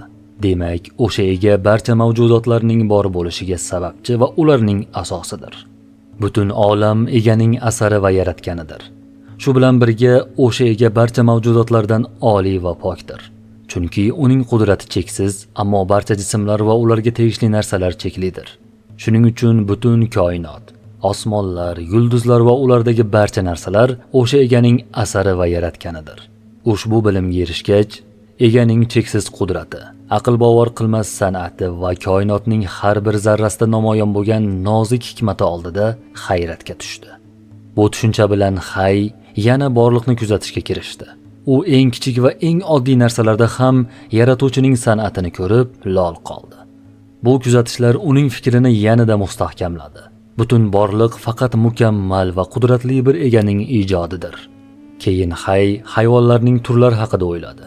Uning fikricha, yaratuvchi ularning har birini o'ziga xos qilib yaratgan va ularga tabiiy kuch hamda qobiliyatlardan qanday foydalanish yo'llarini ham ko'rsatib bergan. Agar hayvonlarga o'zlarida mavjud bo'lgan a'zolar va kuchlardan qanday foydalanish, ulardan qanday manfaatlanish ko'rsatilmaganda, hayvonlar o'z a'zolari va kuchlaridan foydalana olmas, aksincha, bular ularga og'ir yuk bo'lib qolardi. Bulardan xulosa qilib, Hay eganing eng saxovatli va eng rahimli zot ekanini tushundi. U dunyodagi har bir go'zallik, qadr va fazilatning o'sha buyuk eganing ilmi, saxovati va amalidan kelishini ochiq-oydin ko'rdi. Hay eganing o'ziga xos sifatlari yaratilgan narsalarnikidan ko'ra mukammalroq, to'liqroq, go'zalroq, qudratliroq va doimiy ekanini, yaratilganlarning xususiyatlarini eganiki bilan solishtirib bo'lmasligini angladi. Hay mavjud bo'lgan barcha mukammal sifatlarni o'rganib chiqdi. Bu xususiyatlarning barchasi mustaqil eganing yaratgani edi. Bu xususiyatlarni egaga nisbat berish, ularni boshqa narsalarga nisbat berishdan ko'ra ancha o'rinli va mantiqiy edi. Hay barcha nuqsonli xususiyatlarni ham o'rganib chiqdi. U eganing bulardan butunlay xoli va oliy ekanini tushundi. Nuqsonlar yo'qlikdan yoki yo'qlik bilan bog'liq narsalardan kelib chiqadi. Agar ega nuqsonlardan pok bo'lmaganida, yo'qlik barcha mavjudotlarga hayot bergan zotga ta'sir qilgan bo'lardi. Aslida yagona haqiqiy mavjudot udir. U mutlaq borliqdir. Barkamollik, to'liqlik, go'zallik, mutlaq qadr, mutlaq qudrat va mutlaq ilm ham faqat unga xosdir. U faqat udir va undan o'zga har bir narsa halok bo'luvchidir. Hay ibn Yaqzon, loyiha rahbari Abror Muxtor Ali. 5-bob. Yo'lning oxiri, insonning haqiqati va baxti. Yaratuvchi haqida chuqur bilimga erishganda, Hay ibn Yaqzonning yoshi 35 da edi. Endi uning qalbida faqat o'sha yagona ega bor edi. Shuning uchun boshqa narsalar haqida o'ylashni unutib qo'ydi. Vaqt o'tib, u har bir narsaga xuddi bir san'at asaridek qaraydigan bo'ldi. Bu asarlarni ko'rib, darhol ularning yaratuvchisiga yuzlanar, unga bo'lgan sog'inchi kundan kunga ortib borardi. Shu sababli uning ko'ngli bu dunyodan sovib, yuksak ma'naviy olamga bog'lanib qoldi. Hay koinotning sababchisi bo'lgan oliy zot haqidagi bilimiga erishgach, bu bilimga qanday erishganini anglashni istadi. U avval o'zining sezgi a'zolari, quloq, ko'z, burun, til va qo'lni tekshirib chiqdi.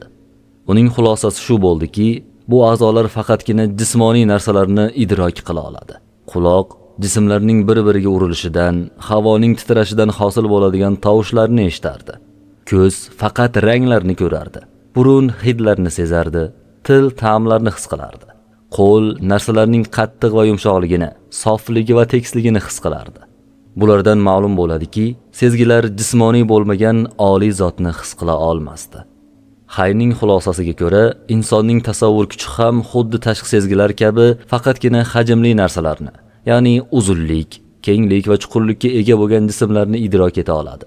Tasavvur qilingan barcha narsalar jismlarning xususiyatlaridan iborat. Buning sababi shundaki, tasavvur va sezgi kuchlari jismlarga tarqalgan va jismlarning bo'linishlari bilan o'zlari ham bo'linib, parchalangan kuchlaridir. Shu sababli parchalanishi mumkin bo'lgan jismlardan boshqa biror narsani his qilishlari, idrok etishlari mumkin emasdi. Demak, jismga tegishli har qanday kuch faqat jismning o'zini yoki jismoniy narsalarni idrok qila oladi. Hay oldinroq yaratuvchining jismoniy xususiyatlaridan mutlaqo xoli ekanini anglagani uchun uni his qilish yoki idrok etish imkonsiz edi. Chunki yaratuvchi jism emas, jismga tegishli kuch emas. Shuningdek, jismning ichida, tashqarisida unga tutash yoki alohida bo'lgan bir narsa ham emas. Bunday jismoniy tushunchalarning hech biri unga nisbatan qo'llanilmaydi. Hay oliy zotni o'zining zoti, mohiyati orqali anglaganini tushunib yetdi. Demak, jismoniy bo'lmagan zotni idrok eta olgan uning mohiyati ham jismdan ustun va jismoniy sifatlardan xoli bo'lish kerak edi. Hayning ko'rinib turgan jismoniy tanasi uning asl mohiyati emasdi. Aksincha, uning asl mohiyati bu mutlaq zotni bilishga imkon bergan narsa bo'lish kerak edi. Hay o'z mohiyatining jismoniy tanasidan boshqa narsa ekanini anglab yetgach, tana uning uchun yana bir bor o'z ahamiyatini yo'qotdi. U muqaddas borliqni anglagan o'z mohiyatini, ruhini o'rganishga kirishdi. U o'ziga o'zi savol berdi. Mening mohiyatim yo'q bo'lib ketadigan yoki buziladigan narsami yoki abadiymi? U buzilish va yemirilish jismlarga xos ekanini bilardi. Masalan, suv bug'ga, o'simlik tuproqqa aylanadi. Ya'ni bir shakldan chiqib, boshqa shaklga kirishlari mumkin edi. Buzilishning ma'nosi shu edi. Lekin jism bo'lmagan, jismga bog'liq bo'lmagan va jismoniy xususiyatlardan xoli bo'lgan narsa buzilmaydi. Hay bilim olish qobiliyatlarini o'rganib chiqdi. Bu qobiliyatlar ikki xil holatda bo'lishi mumkin edi. Kuch holatida, bil quvva, va amaliy holatda, bil fe'l. Masalan, ko'z yumilganda yoki boshqa tomonga qaraganda, uning ko'rish qobiliyati idrok qiluvchi kuch holatiga o'tardi. Hayning fikricha, ko'zning kuch holatidagi idrok qilishi bu uning hozir ko'rmayotgani, ammo qachondir ko'rishga qodir ekanini anglatadi. Amaliy idrok esa ko'zning ayni paytda ko'rayotganini bildiradi. Xuddi shunday, insonning boshqa qobiliyatlari ham ikki holatda bo'lishi mumkin: kuch holatida va amaliy holatda. Agar bir qobiliyat amaliy tarzda hech narsani idrok qilmagan bo'lsa, u kuch holatida qolib, idrok qilish istagini ham his qilmaydi. Bu xuddi tug'ma ko'r odamning holatiga o'xshaydi. Agar biror qobiliyat biror narsani idrok qilganidan so'ng amaliy holatdan kuch holatiga o'tsa, u doimo yana idrok qilishni istaydi. Chunki u oldin o'sha narsani tanigan, unga bog'langan. Bu xuddi keyinchalik ko'r bo'lib qolgan odamga o'xshaydi. Uning ko'zlari doimo ko'rishni sog'inadi. Idrok qilingan narsa qanchalik mukammal va go'zal bo'lsa, sog'inch va yo'qotgandagi qayg'u shunchalik kuchli bo'ladi. Shu sababli ko'zdan ayrilgan odamning dardi hid bilish qobiliyatini yo'qotgan odamning dardidan kattaroqdir. Agar yaratuvchining mukammalligi, qadri, yaxshiligi va go'zalligi cheksiz va butun yaxshiliklar undan tarqalgan bo'lsa, uni anglagan inson cheksiz lazzat va zavq his qiladi. Agar shu inson keyinchalik bu bilim va anglashdan mahrum bo'lsa, mahrumlik davomida cheksiz azob va qiyinchiliklar chekadi. Hay yaratuvchining barcha mukammal sifatlarga ega ekanini va nuqsonlardan pokligini oldinroq anglagan edi. Hay o'z mohiyati, ruh ham jismlarga o'xshamasligini, jismlar kabi chirimaydigan va buzilmaydigan bir narsa ekanini aniqladi. Shundan kelib chiqib, u quyidagi xulosaga keldi. Agar ruh o'limdan oldin oliy zotni tanigan, uning mukammalligi va qudratini bilgan bo'lsa-yu, lekin keyinchalik dunyoviy istaklarga berilib, undan yuz o'girgan holda vafot etsa, u o'limdan keyin oliy zotni ko'rishdan mahrum bo'ladi. Natijada uning jamoliga bo'lgan sog'inch bilan uzoq va cheksiz azob chekadi. Shundan so'ng ruh dunyodagi tayyorgarligi va qobiliyatiga qarab ikki holatdan biriga tushadi. Yo uzoq davom etgan azobdan so'ng sog'ingan egasini ko'rish baxtiga muyassar bo'ladi, yoki abadiy azobda qoladi. Ruhi hayotlik chog'idayoq yaratganni tanigan va fikrini faqat uning ulug'ligiga qaratgan, o'lguniga qadar undan yuz o'girmagan insonning ruhi tanadan ajralganida cheksiz lazzat, zavq va xotirjamlik his qiladi. Chunki uning hayotdagi va o'limdan keyingi mushohadasi orasida uzilish bo'lmaydi. Bu mushohada azobdan xoli bo'ladi. Sababi azobga sabab bo'luvchi barcha jismoniy his-tuyg'ular ruhdan ajralgan bo'ladi. Hay ibn Yaqzon o'z ruhining mukammalligi va zavqi yaratuvchini doimiy mushohada qilishga bog'liq ekanini tushungach, bu mushohadani hayotining oxirigacha davom ettirishga qaror qildi. U dunyoda his qilgan zavq o'limdan keyin ham azobsiz davom etishini istagan.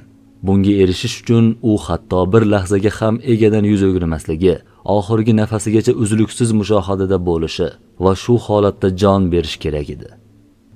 Insonning o'lchamlari. Hay doimiy mushohada qilish orqali yaratuvchidan yuz o'girmaslikka qaror qilgach, buni qanday amalga oshirish yo'lini izladi. U izlanishlari natijasida eng yaxshi yo'l doimiy tafakkur ekanini topdi. U butun vaqtini o'sha ulug' zotni o'ylashga bag'ishladi. Ammo ba'zida ko'zga tushgan narsalar, qulog'iga kirgan ovozlar, turli fikrlar, tabiiy ehtiyojlar, kasallik, sovuq yoki issiq uning tafakkurini buzardi. Bunday uzilishlar uni mushohada holatidan uzoqlashtirardi. Shu bois bu holatga qaytish uchun u qattiq harakat qilishiga to'g'ri kelardi. Hay beparvolik qilib undan yuz o'girgan bir paytda to'satdan o'lib qolishidan juda qo'rqardi. Chunki bunday o'lim uni sevimli egasidan ayirib, cheksiz azobga giriftor qilishi mumkin edi. Bu qo'rquv uning holini yomonlashtirardi, lekin u hech qanday yechim topa olmasdi. Shu muammosiga yechim izlab, hayvonlar va ularning xatti-harakatlarini o'rganishni boshladi. Hay ular orasida egani biladigan biror jonzot bormikan? Agar bor bo'lsa, undan bu xavfli vaziyatdan chiqish yo'lini o'rganaman deb o'yladi. Hayning izlanishlari natijasiz yakunlandi. U hayvonlarning butun umri faqat tabiiy ehtiyojlarni qondirish, ovqatlanish, yeb-ichish, juftlashish va isinish kabi ishlarga sarflanishini ko'rdi. Ular orasida boshqa bir yuqori maqsad uchun harakat qiladigan birorta jonzotni topa olmadi. Shuning uchun ularning hammasi yo'q bo'lib ketadi yoki yo'qlikka o'xshash holatga tushadi. Hayvonlarning oxiri haqida chiqargan xulosasi o'simliklarga ham taalluqli edi. Hatto birinchi navbatda o'simliklarga tegishli edi. Chunki o'simliklarning anglash qobiliyati hayvonlarnikidan ham past. Buning ustiga o'simliklarning barcha harakatlari faqat oziqlanish va o'sish bilan chegaralangan edi. Hay ibn Yaqzon muammosiga hayvon va o'simliklardan yechim topa olmagach, osmonga qaradi. U yulduzlarning muayyan bir tartibda harakat qilayotganini, ularning shaffof, yorug' va buzilishdan xoli ekanini ko'rdi. Hay osmon jismlariga o'xshash xususiyat faqat o'zida borligini anglagach, bu ulug' ne'mat nega aynan hayvonlar orasida faqat unga berilgani haqida o'ylab qoldi. U bu savolga javob topish uchun avvalgi bilimlarini qayta ko'rib chiqdi.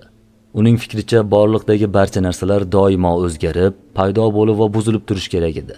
Chunki ular oddiy emas, balki bir-biriga qarama-qarshi unsurlardan iborat murakkab edi. Bu narsalar orasida sof yoki o'zgarmas biror narsa yo'q edi. Hayning tahliliga ko'ra, oltin va yoqut kabi oddiy va tarkibiy qismlari kam bo'lgan jismlar buzilishga juda kam uchraydi. Osmon jismlari esa butunlay oddiy va sof bo'lgani uchun umuman buzilmaydi va shakli o'zgarmaydi. Yerdagi mavjudotlarga kelsak, ular ikki turga bo'linadi. Birinchisi 4 unsur: tuproq, suv, olov, havo, jism va bitta shakldan iborat. Ikkinchisi o'simlik va hayvonlar, jism va bir nechta shaklning birikmasidan tashkil topgan. 4 unsur: tuproq, suv, olov va havo paydo bo'lish va buzilish olamidagi eng past darajadagi mavjudotlar hisoblanadi. Hay ibn Yaqzon ruhlar orasida eng muvozanatlisi insonda ekanini angladi. Shunday qilib, Hay o'zining ruhi, joni olamdagi eng mukammal jonlilikka erishganini tushunib yetdi. Bundan kelib chiqib, Hay insonning boshqa hayvonlardan farqli bir tur ekanini angladi. Inson boshqa jonzotlar yaratilgan maqsaddan farqli, yuksak bir maqsad uchun dunyoga kelgan. Chunki u hech bir hayvonga yuklatilmagan vazifalarni bajarishga qodir. Hayning tahliliga ko'ra, inson ikki qismdan, tana va ruhdan iborat. Bular ichida eng go'zali va mukammali ruh edi. Bu ruh yaratuvchini bilgan va tanigan. Hay uchun bu eng yuksak sharaf hisoblanardi. Ruh o'zgarmaydi va buzilmaydi. U jismlar kabi xususiyatlarga ega emas. Uni hech qanday sezgi yoki tasavvur bilan idrok etib bo'lmaydi. Ruhning borligini bilish uchun faqat uning o'zigina vosita bo'la oladi. Ruhga yetish faqat ruhning o'zi orqali mumkin bo'ladi. Shu bois biluvchi ham, bilingan ham, bilim ham ruhning o'zidir. Ular o'rtasida hech qanday farq yoki ziddiyat yo'q. Chunki ajralish faqat jismlarga xosdir. Ruh olamida esa na jism, na jismoniy xususiyatlar bor. Fano yo'li. Hay ibn Yaqzon yaratuvchining xulqi bilan xulqlanishi, uning irodasiga so'zsiz itoat etishi va barcha ishlarni unga topshirish kerakligini angladi. Shu sababli agar tanasi azob cheksa, zarar ko'rsa yoki butunlay yo'q bo'lib ketsa ham, uning hukmidan chin qalbdan va xursand holda rozi bo'lishi lozim edi. Unda hayvonlar bilan ham o'xshashlik bor edi. Uning tarkibidagi ikkinchi qism tana, buzilish va paydo bo'lish olamiga tegishli edi. Bu qorong'i va zich tana uni boshqa hayvonlar kabi yeyish, ichish va boshqa tabiiy ehtiyojlarga majbur qilardi. Hayning fikricha, tananing yaratilishi ham behuda emasdi. Uni ruh bilan birlashtirishning ham o'z maqsadi bor edi. Shu sababli u tanasidan aloqani uzmasdan, uning holatini yaxshilashga harakat qilish kerak edi. Bu esa boshqa hayvonlar kabi yashash tarzini saqlab qolish orqali mumkin bo'lardi. Insonning asl mohiyati yaratuvchini anglaydigan ruhdan iborat. Hay bundan oldin ham qiyinchiliklardan qutulib, baxtga erishishning yo'li bir lahzaga ham uzilmasdan, egani doimiy mushohada qilishga bog'liq ekanini tushungan edi. Ammo hayvonlarga o'xshashlik talab qilgan amallar mushohadaga yordam bermaydi. Aksincha, bu amallar insonni mushohadadan chalg'itadi va unga to'sqinlik qiladi. Chunki bu o'xshashlik jismoniy ehtiyojlar bilan shug'ullanishni taqozo etadi. Jismoniy va dunyoviy ishlar esa mushohada yo'lida to'siq hisoblanadi. Jismoniy amallar insonning tanasi talablariga ko'ra sodir bo'ladi. Garchi bu amallar mushohadaga to'sqinlik qilishi bilan zararli bo'lsa-da, jonni saqlab qolish uchun zarur va foydalidir. Inson faqatgina ruhiy amallar bilan sof mushohadaga erishadi. Bu holatda faqat yaratgan mavjud bo'lib, undan boshqa biror bir narsaga intilish yoki bog'lanish bo'lmaydi. Bu yo'l bilan haqiqatga erishganlar uchun o'z mohiyatlari yo'qlikka aylanadi. 2-bob. Haqiqatning ikki yuzi. Absal. Hayning ushbu bir necha sahifaga sig'dirilgan sarguzashti uning hayotining 49 yilini qamrab olgan edi. U inson erishishi mumkin bo'lgan eng yuqori ruhiy daraja, mushohada maqomiga yetganida dunyodan butunlay uzilib, yoshi 50 ga yaqinlashgan edi va bu holatdan cheksiz rohatlanardi. Ammo aynan shu paytda uning hayotini butunlay o'zgartirib yuboradigan bir voqea yuz berdi. Bir kuni u orolida ilgari hech ko'rmagan bir insonga, nafsini poklash uchun bu yerga kelgan Absal ismli kishiga duch keldi. Navbatdagi bobda Absal bilan Hay o'rtasidagi voqealar hikoya qilinadi. Hayning ota-onasi yashagan orolda avvallari eski, buzilgan diniy e'tiqodlarga ergashadigan odamlar istiqomat qilardi. Lekin vaqt o'tishi bilan so'nggi payg'ambar targ'ib qilgan haqiqiy din u yerga ham yetib keldi. Yangi din orol aholisi orasida tez tarqalib, ko'pchilik uni qabul qildi. Oxir oqibat orol sultoni ham bu e'tiqodni qabul qilib, butun xalqning unga ergashishini ta'minladi. O'sha orolda Absal va Salomon ismli ikki yaqin do'st yashardi. Ular orolning eng obro'li va aqlli yoshlaridan bo'lib, yangi dinni chin dildan qabul qilishgandi. Ular dinning barcha taqiqlaridan saqlanib, buyruqlarini astoydil bajarishardi. Dinni chuqurroq anglash va hayotlarida to'g'ri qo'llash uchun bilimlarini oshirishga harakat qilishardi. Ular qo'llaridan Allohning kitobini qo'ymasdan, uni muntazam o'qib, ma'nolari haqida fikr yuritishardi. Allohning kitobi barcha insonlarga tushunarli bo'lish uchun sodda va ochiq tilda yozilgan edi. Shu bilan birga u turli darajadagi odamlar uchun yanada chuqurroq ma'nolarni anglashga imkon beradigan g'ayrioddiy alomatlar va ishoralarga ham boy edi. Ikki do'stdan biri Absal tabiatan ruhiy haqiqatlarga ko'proq qiziqardi. Shuning uchun u kitobning tashqi ma'nolaridan ko'ra ichki va yashirin ma'nolarini o'rganishga intilardi. Absalning do'sti Salomon esa bundan farqli o'laroq fikr yuritardi. U kitobning ochiq va sodda tashqi ma'nolarini himoya qilish kerak deb hisoblardi. Uning fikricha bu ma'nolar barcha insonlar uchun tushunarli bo'lib, ularni chuqurroq izohlash tartibsizlikka olib kelishi mumkin edi. Salomon uchun asosiy mas'uliyat kitobning zohiriy, ya'ni tashqi qoidalarga rioya qilish edi. Ichki ma'nolarni o'rganishning esa ahamiyati yo'q deb bilardi. Garchi Absal va Salomon dinga turlicha yondashsa ham, ikkalasi ham diniy buyruqlarni sidq dildan bajarardilar. Ular o'z nafslarini jilovlab, dunyoviy istaklardan poklanish uchun astoydil harakat qilishardi. Ammo bu maqsadga qanday yo'l bilan erishish kerakligida fikrlari bir joydan chiqmadi. Absal yolg'izlikni va jamiyatdan uzilishni tanladi. Chunki uning tabiati tafakkur qilish, o'rganish va narsalarning chuqur ma'nolariga sho'ng'ishga ishtiyoqmand edi. Bunday ishlarni u faqat yolg'izlikda amalga oshira olardi. Salomon esa ijtimoiy hayotni afzal ko'rdi. Bu Salomonning tabiatiga mos edi. Uning uchun fikr yuritish va tashqi ma'nolarni tafsir qilishdan saqlanish muhim edi. Salomon uchun jamiyat shubha-gumonlarni yo'q qiladigan va vasvasalardan himoya qiladigan bir panoh edi. Turlicha yondashuv va tanlovlari sababli ikki do'stning yo'llari ajraldi. Absal Hay ibn Yaqzon yashaydigan oroldan xabardor edi. Yolg'izlik uchun eng yaxshi joy o'sha yer ekanini bilardi. Aytishlaricha, orolning iqlimi mo'tadil, ov hayvonlari va mevali daraxtlari serob edi. Bu esa uning maqsadiga erishish uchun juda qulay muhit edi. Shuning uchun u boshqa o'ylab o'tirmasdan hayotining qolgan qismini bu xilvat orolda, odamlardan uzoqda yolg'iz o'tkazishga qaror qildi. Absal o'z qaroriga binoan hamma narsasini sotib, pulini bir qismiga orolga borish uchun qayiq yolladi. Qolgan pulni esa kambag'allarga tarqatib yubordi. Do'sti Salomon bilan xayrlashib, dengiz safariga chiqdi. Uzoq yo'ldan so'ng qayiq orolga yetib keldi. Qayiqchilar uni qulay joydan qirg'oqqa tushirib qo'yishdi. Absal ularga minnatdorchilik bildirdi. Qayiqchilar ketishgach, Absal orolning ichkarisiga qarab yurdi va shu tariqa uning yangi hayoti boshlandi. Absal orolni o'rganib chiqqach, o'ziga qulay joy topib, ibodatga kirishdi. U kun bo'yi yaratganni zikr qilib, uning sifatlari va ismlari haqida fikr yuritardi. Orol u o'ylagandek tinch va osuda edi. Shuning uchun Absalning e'tibori va fikri hech chalg'imasdi. Absal och qolganida bir-biridan chiroyli va shirin mevalardan, ov hayvonlardan faqat ochligini bosadigan miqdorda yerdi. U hech qachon o'zini to'ydirib yubormasdi. Shu tarzda kunlar o'tdi. Absalning hayoti xursandlik, Allohga yaqinlik va ibodatlar bilan to'lib toshdi. Uning xohish istaklari amalga oshib, ochlikka chidash osonlashdi. Qalbiga ilohiy in'omlar yog'ilib, ilgari anglay olmagan ko'plab haqiqatlarni tushundi. Absal o'z nafsi bilan kurashayotgan bir vaqtda Hay ibn Yaqzon o'zi erishgan yuksak ruhiy maqomda edi. U haftada faqat bir marta oziqlanish uchun boshpanasidan chiqardi. Shu sababdan Absal Haydan bexabar edi. Absal orolning har tomonini kezib chiqqaniga qaramay, hech kimga duch kelmagandi. Duch kelish tugul hatto inson izini ham ko'rmagandi.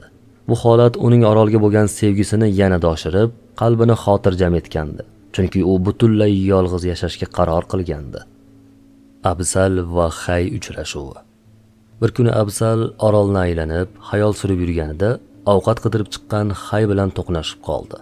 Ikkalasi ham bir-birini ko'rib hayratdan qotib qolishdi. Absal avvaliga Hayni ham o'zi kabi odamlardan uzoqlashish maqsadida yolg'izlikni istab kelgan inson deb o'yladi. Shu sababli u bilan gaplashishning keragi yo'q deb hisobladi. Chunki bu uning maqsadiga xalal berishi mumkin edi. Hay ibn Yaqzon avvaliga Absalning kimligini tushuna olmadi. Chunki Absal ungacha tanigan, ko'rgan hayvonlarning birortasiga o'xshamasdi. U Absalning ustidagi kiyimni tabiiy terisi deb o'ylab, hayratdan qotib qoldi. Bir lahzalik to'xtalishdan so'ng Absal Hay uning ibodatiga xalal berishi mumkinligidan xavotirlanib, undan uzoqlashib ketdi. Lekin Hay uni qo'yib yuborish niyatida emasdi. Uning orqasidan tushdi. Chunki narsalarning haqiqatini o'rganish uning tabiatida bor edi. Absal o'zini kuzatilayotganini anglab, tezroq uzoqlashib, yashirinish maqsadida tez yugura boshladi. Shunda Hay to'xtadi. Uni ham boshqa hayvonlarni ovlagandek yashirinib kuzatishni boshladi. Absal Hay ortga qaytdi deb o'ylab, qulay joyda namoz o'qishga, Allohni zikr qilishga kirishdi. Ibodat uni tinchlantirib, butun dunyodan uzoqlashtirdi. Hay yashirinib, sekin asta yaqinlashdi. Absal hech narsadan bexabar, o'z olamiga sho'ng'ib ketgan edi. Hay unga shu qadar yaqinlashdiki, uning tilovati, yig'isi va tavozesini ko'rdi. U Absaldan hech bir hayvonda eshitmagan juda go'zal ovoz va mukammal nutqni eshitdi. U qiziqish va hayrat bilan Absalni kuzatarkan, uning yuziga, tanasining tuzilishiga, a'zolariga va harakatlariga uzoq vaqt sinchiklab qaradi. Hay hayratda qoldi. Chunki Absal unga juda o'xshardi. Ustidagi kiyim ham tabiiy emas, xuddi o'zinikidek qilib yasalgan edi. Absalning kamtarligi, hurmati va ibodati uning Allohni bilgan inson ekanini isbotlardi. Hay uni yaqindan tanib, tushunishni juda xohladi. Hay Absalning ichki dunyosini, uning yig'isi va yolvorishining sababini tushunish uchun unga juda yaqinlashdi. Absal esa buni sezib, darhol qocha boshladi. Ammo Hay qat'iyat bilan uning orqasidan borib tutib oldi. Alloh Hayga kuchli aql bilan birga ulkan jismoniy kuch ham bergan edi. U Absalga yana qochishga imkon bermaslik uchun uni mahkam ushlab oldi. Hayning ustidagi hayvon terisidan tikilgan kiyimni, tanasidagi tuklarni, yugurishdagi tezlik va kuchni ko'rib, Absal qattiq qo'rqib ketdi. U Hayni o'ziga rahm qilishga undash uchun u tushunmaydigan tilda unga gapira boshladi. Hay ham hayvonlardan o'rgangan tovushlar va g'alati harakatlar bilan Absalning qo'rquvini tarqatishga, unga do'st ekanini bildirishga urindi. Bu harakatlar besamar ketmadi. Absalning qo'rquvi asta-sekin yo'qolib, qalbi xotirjam bo'ldi. U Hayning unga yomonlik qilmoqchi emasligini tushundi. Absal yuzaki bilimlar bilan cheklanmay, narsalarning mohiyatini o'rganishga qiziqqani uchun ko'plab tillarni o'rgangan va ularni yaxshi bilardi. U Hay bilan til topishish umidida o'zi bilgan barcha tillarda gapirib ko'rdi, ammo hech qanday ijobiy natija ola olmadi. Hay Absalning gaplarini tushunmasdi. Absaldan eshitgan turli tillardagi har bir so'zdan uning hayrati yanada ortib borardi. Shunga qaramay, u o'zidagi xursandchilik va do'stlik istagini harakatlari bilan ko'rsatishga urinardi. Har birining holati qarshisidagini hayratga solar, qiziqishini kuchaytirardi. Absal Hayning qo'lidan tutib, o'z boshpanasiga olib bordi va do'stlik ifodasi sifatida har ehtimolga qarshi yonida olib kelgan ovqatlarini oldiga qo'ydi. Hay bu notanish narsalarning nima ekanini bilmasdi. Absal ularning ovqat ekanini ko'rsatish uchun avval o'zi yeb ko'rdi. So'ngra Hayga uni yeyishga ishora qildi. Hay ovqatlanish borasidagi o'zi belgilagan tamoyillarni esladi. U taklif qilingan narsalar nimadan tayyorlanganini bilmagani uchun darhol bir qarorga kela olmadi va yeyishdan bosh tortdi. Absal Hayni yeyishga undab, uning ko'nglini olishga harakat qildi. Hay ovqatni yemasa, Absal undan uzoqlashishidan xavotirlanib, uni tanish istagi ustun keldi va ovqatni yeyishga qaror qildi. Ovqat juda mazali edi. Ammo bu holat Hayning ovqatlar haqidagi tamoyillariga zid edi. Shu sababdan u noto'g'ri ish qilganini tushunib, qattiq afsuslandi. Keyin darhol o'rnidan turib, Absalning yonidan uzoqlashdi. Hay gapirishni o'rganmoqda. Hay boshpanasiga borib, yana o'zining ruhiy holatiga, mushohada maqomiga qaytishni xohladi. Lekin bu safar oson bo'lmadi. Chunki qalbida Absalga nisbatan kuchli qiziqish bor edi. Shu sababdan u Absalni to'liq tushunib yetmaguncha va bu qiziqish yo'qolmaguncha u bilan qolishga qaror qildi. Hayning birdaniga qochib ketishi Absalni ham o'ylantirib qo'ygandi. U endi Haydan xavotirlanmadi. Aksincha, uni gapirishni ham bilmaydigan bechora bir vahshiy deb o'yladi. Absal unga yordam berib, gapirishni, dinni, Allohni o'rgatish orqali savob topishga va Allohga yaqin bo'lishga qaror qildi. Absal va Hay ikkalasi ham bir-birini qidirib, nihoyat yana uchrashishdi. Absal darhol Hayga gapirishni o'rgata boshladi. U qo'li bilan narsalarni ko'rsatib, nomlarini aytar va Haydan takrorlashni so'rardi. Shunday qilib, qisqa vaqt ichida Hay gapirishni o'rgandi. Hay gapirishni o'rgangach, Absalga o'z hayoti, orolga qanday kelib qolganini so'zlab berdi.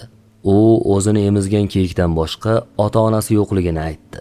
So'ngra mushohada maqomiga yetishgacha bo'lgan barcha fikriy va ruhiy sarguzashtlarini, mavjudotlarning haqiqatini so'zlab berdi. Hayning hikoyasini hayrat bilan tinglagan Absal, o'zi ishongan dinning Alloh, farishtalar, kitoblar, payg'ambarlar, oxirat, jannat va do'zax haqidagi xabarlari Hay mushohada qilgan narsalarning ramzi ekanini tushundi. Uning barcha bilimlari chuqur ma'noga ega bo'ldi. Qalb ko'zi ochilib, fikri ravshanlashdi. Dinning zohiriy hukmlarining asl haqiqatidagi o'rni oydinlashdi. Barcha muammo va shubhalar yechim topib, u sog'lom fikrli insonlar safiga qo'shildi. Absalning nazarida Hayning qadri ortib, obro' topdi. Uni Allohning yaqin do'stlaridan biri, ya'ni vali ekanini angladi. Absal vaqt yo'qotmasdan Hay ibn Yaqzonga shogird tushdi. U xalq orasida o'rgangan diniy amallardagi ziddiyatlarni bartaraf etish uchun Hayning topgan haqiqatlarga qattiq amal qildi. O'z navbatida Hay ham Absalning hayoti haqida o'rganmoqchi bo'ldi.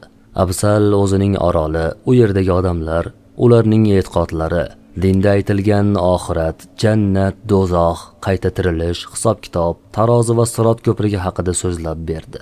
Hay aytilganlarning barchasini tasdiqladi. Chunki ushbu tasvirlar uning o'z mushohadalari bilan mos kelardi.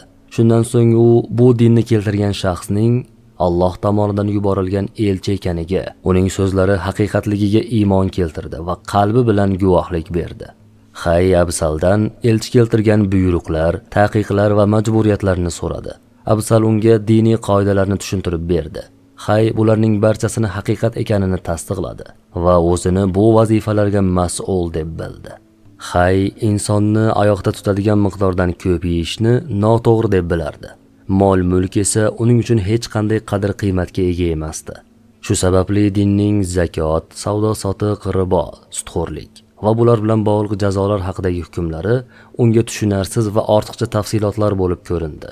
Uning fikricha, agar odamlar bu narsalarning asl mohiyatini anglashsa, ulardan yuz o'girib, butunlay Allohga yuzlanishardi. Natijada hech kim zakotdan hisobga tortilishi, o'g'irlagani uchun qo'llari kesilishi, yo'lida jonlar fido qilinadigan dunyoviy boylikka qiziqmasdi.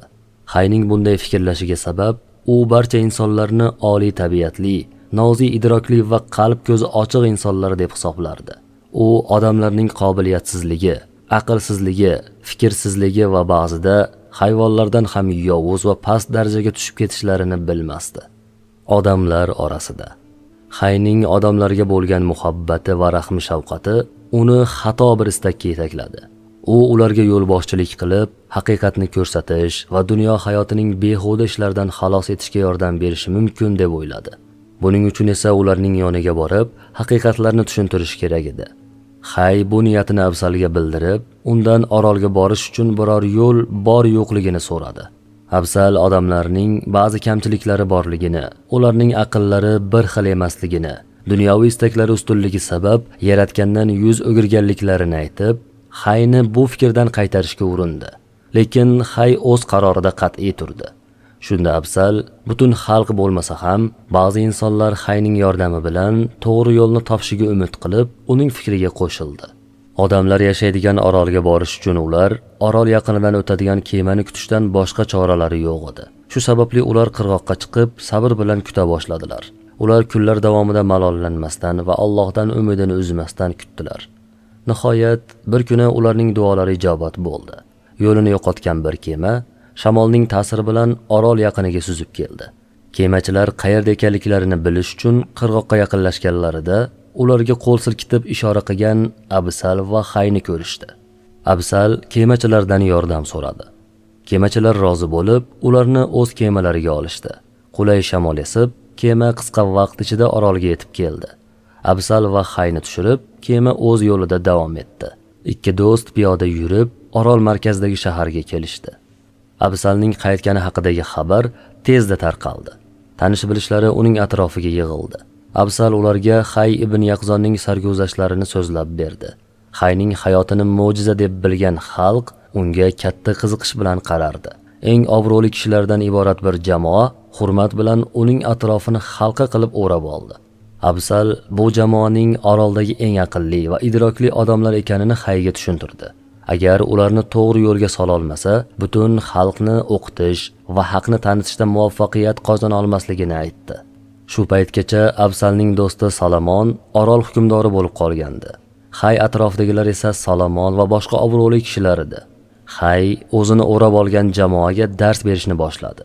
U avval hikmatning sirlaridan so'z ochib, so'ngra diniy ta'limotlarni haqiqat nuqtai nazardan izohlay boshladi. Ularning ongiga o'rnashib qolgan ba'zi noto'g'ri e'tiqod va tushunchalarni qayta ko'rib chiqdi. Ammo Hayning bu tushuntirishlari asta-sekin jamoani bezovta qila boshladi. Ular Hayning begona ekanini va do'sti Absalning hurmatini saqlab, unga kulib qarab tursalar ham aslida ichlarida undan g'azablanardilar. Hay katta ishtiyoq bilan kecha-yu kunduz tinim bilmay, yashirin va ochiq haqiqatlarni sodda tilda tushuntirishga urinardi. Lekin uning bu harakatlari ularni haqiqatga yaqinlashtirish o'rniga g'azablarini kuchaytirib, to'g'ri yo'lga bo'lgan nafratlarini oshirardi. Shu bilan birga bu odamlar butunlay yomon emasdi. Ular yaxshilikni sevadigan va haqiqatga moyil insonlar edi. Ammo tabiatlaridagi kamchilik va ilmsizliklari tufayli haqiqatni to'g'ri yo'ldan izlashga intilmasdilar. Bundan tashqari, ular ilmni haqiqatga erishgan insonlardan o'rganishni ham xohlamasdilar. Shu sababli Hay ularning ahvolini tuzatishdan umidini uzdi. Chunki ularning aqllari shu qadar cheklangan ediki, qabul qilgan tushunchalari ularni najotga olib borishi mumkin emasdi. Bu odamlardan umidini uzgach, Hay butun jamiyatni ko'zdan kechirdi. U har bir inson o'z bilimi bilan kifoyalanib, dunyoviy istaklarni va xudbin nafsini iloh qilib olganini ko'rdi. Insonlar dunyo mollarini to'plashga berilib ketgan edilar. O'limga qadar davom etadigan bu mol dunyoga hirs ularni abadiy baxtga erishtiradigan amallardan butunlay uzoqlashtirgandi. Ularga har qancha nasihat qilinmasin, ta'sir qilmasdi. Ularga qarshi chiqish yoki jang qilish ham foydasiz edi. Chunki bu ularning qaysarligini oshirib, xatolarida yanada qattiq turishlariga olib kelardi. Bu odamlar bilim va tafakkurga erishadigan barcha yo'llarni o'z qo'llari bilan yopib qo'ygan edilar. Jamiyatni butunlay bilimsizlik qamrab olgan, qilgan yomonliklari qalblarini qoraytirgan edi. Natijada ularning qalblari va quloqlari muhrlanib, ko'zlariga parda tortilgandi. Shu sababli ular haqiqatni tushuna olmas, eshita olmas va to'g'ri yo'lni ko'ra olmas edilar. Bu jamiyat uchun ochiq va katta azob tayyorlangan edi. Chunki ularni azobga sabab bo'ladigan amallar qurshab olgandi. Juda ozchilikdan tashqari hamma faqat dunyo haqida o'ylardi. Dinning oson amallari ham bajarilmas, hatto arzimagan dunyo matohi evaziga sotilardi. Ular uchun eng muhimi savdo sotiq edi va bu ularni yaratganni eslashdan to'sib qo'yardi. Hech kimda qiyomat kunining qo'rquvi yo'q edi. Bularning barchasidan ko'rinib turibdiki, bu jamiyatga haqiqatni mushohada yo'li bilan tushuntirishning iloji yo'q edi. Ulardan namoz, roza, haj va zakotdan tashqari ko'prog'ini talab qilish bema'nilik edi. Ular uchun dinning foydasi faqat dunyoviy hayotlarini tartibga solish, xavfsizlikda yashash, to'g'ri yo'ldan rizq topish va huquqlarini himoya qilishdan iborat edi. Butun maqsadi faqat mol to'plash, yeb ichish, shahvatlarini qondirish, boshqalarga zulm qilish orqali nafratini bosish, mansab talab qilish va ibodatlarni odamlarni aldash uchun bajarish bo'lgan insonlardan ham ziyonkorroq kimsa bormi? Bunday insonlarning hayoti ulkan dengizda bir-biri ustiga to'plangan zulmatlarga o'xshaydi. Yaratganning taqdiriga ko'ra, bu zulmatlar ichida g'arq bo'lish ular uchun muqarrar edi. Hay ibn Yaqzon xalqning aksariyati hayvonlar kabi aqlsiz ekanini ko'rib, payg'ambarning ta'limoti, hikmatini tushundi. Xalq uchun bundan-da hikmatli va najotkor yo'l bo'lishi mumkin emasdi. Ulardan ortiqcha talab qilishning esa hech bir ma'nosi yo'q edi. Har bir inson alohida maqsad uchun yaratilgan va shunga mos qobiliyatlar berilgan. Bu Allohning o'zgarmas qonunidir. Shu fikrlar bilan Hay Salomon va uning do'stlarining yoniga borib, oldin aytgan so'zlari uchun uzr so'radi. U xato qilganini tan olib, ularga qo'shilganini bildirdi. U ularga diniy chegaralardan chiqmaslikni, majburiyatlarni bajarishni, behuda ishlar bilan shug'ullanmaslikni, Qur'ondagi mutashobih oyatlarga iymon keltirishni, dinga keyinchalik kiritilgan bid'atlardan va dunyoviy istaklardan saqlanishni nasihat qildi. Hay va Absal ta'limotga amal qilgan, ammo xatolardan poklanmagan xalq uchun boshqa yo'l yo'qligini tushunishdi. Agar ular yuksak ruhiy maqomlarga majburlansa, abadiy saodatga erishish u yoqda tursin, hozirgi holatlari ham buzilishi mumkin edi. Aksincha, o'lgunlaricha o'z hollarida qolishsa, oxiratda ashabi yamin, kitobi o'ng qo'lidan berilganlar qatorida bo'lishlari mumkin edi. Faqatgina nafsiga qarshi kurashib, ruhiy jihatdan xalqdan yuqorilagan kishilargina peshqadamlar bo'lib, Allohning do'stlariga, eng yaqin darajalarga erishar edilar. Hay va Absal Salomon bilan xayrlashib, o'z orollariga qaytish yo'lini izlashdi. Allohning yordami bilan ular orollariga yetib kelishdi. Hay o'zining oldingi usulini davom ettirib, eski ruhiy maqomiga erishdi. Absal ham unga ergashib, unga yaqin darajaga yetdi. Ular umrlarining oxirigacha orolda Allohga ibodat qilib yashadilar. So'nggi so'z. Bu kitobda men Hay ibn Yaqzon, Absal va Salomon haqidagi hikoyalar orqali hech bir kitobda uchramaydigan, oddiy suhbatlarda aytilmaydigan, faqatgina Alloh ilmiga loyiq kishilargagina ma'lum bo'lgan sirli bilimlarni ochiqladim. Shayton vasvasasiga uchgan, Allohga kibr qilganlar bu bilimlardan mahrumdirlar. Bizdan oldingi olimlar bunday sirlarni noahil kishilardan yashirgan bo'lsalar, biz buni zarurat yuzasidan ochiqladik. Zero hozirgi kunda faylasuflarning ko'plab noto'g'ri qarashlari tarqalib, odamlarga salbiy ta'sir ko'rsatmoqda. Men payg'ambarlar yo'lidan yurishni istamagan, bu xato fikrlarni haqiqat deb bilgan odamlar adashib qolmasligi uchun ularni fikrlashga va izlanishga undashni eng to'g'ri yo'l deb bildim. Shuni ham ta'kidlash joizki, men ushbu sirlarni butunlay ochib tashlamadim. Ularni ahli bo'lganlar osongina anglab yetadigan, ammo noahil kishilar uchun qalin parda bo'lib qoladigan tarzda bayon etdim. Sahifalarga tushirgan so'zlarimni maqsadimizga muvofiq tarzda bayon etishda ko'rsatgan bag'rikengligimning olimlar tomonidan qabul qilinishiga umid qilaman. Chunki bu bag'rikeng munosabatim fikrlar yetib borishi mumkin bo'lgan eng so'nggi nuqtadan ham yuqoriga, ko'zlar yetgan ulug' cho'qqilarning eng tepasiga chiqishimdan kelib chiqmoqda. Bu bilan men yuksak ruhiy maqomlarga oid bilimlarni tartibli ravishda istagi bor kishilarning ongiga yetkazishni va ularni to'g'ri yo'lga yo'naltirishni maqsad qildim. Allohdan gunohlarimizni kechirishini va bizni keraksiz so'zlardan uzoq, haqiqiy bilimga erishtirishini so'raymiz. Abu Bakr Muhammad ibn Abdul Malik al-Qaysi ibn Tufayl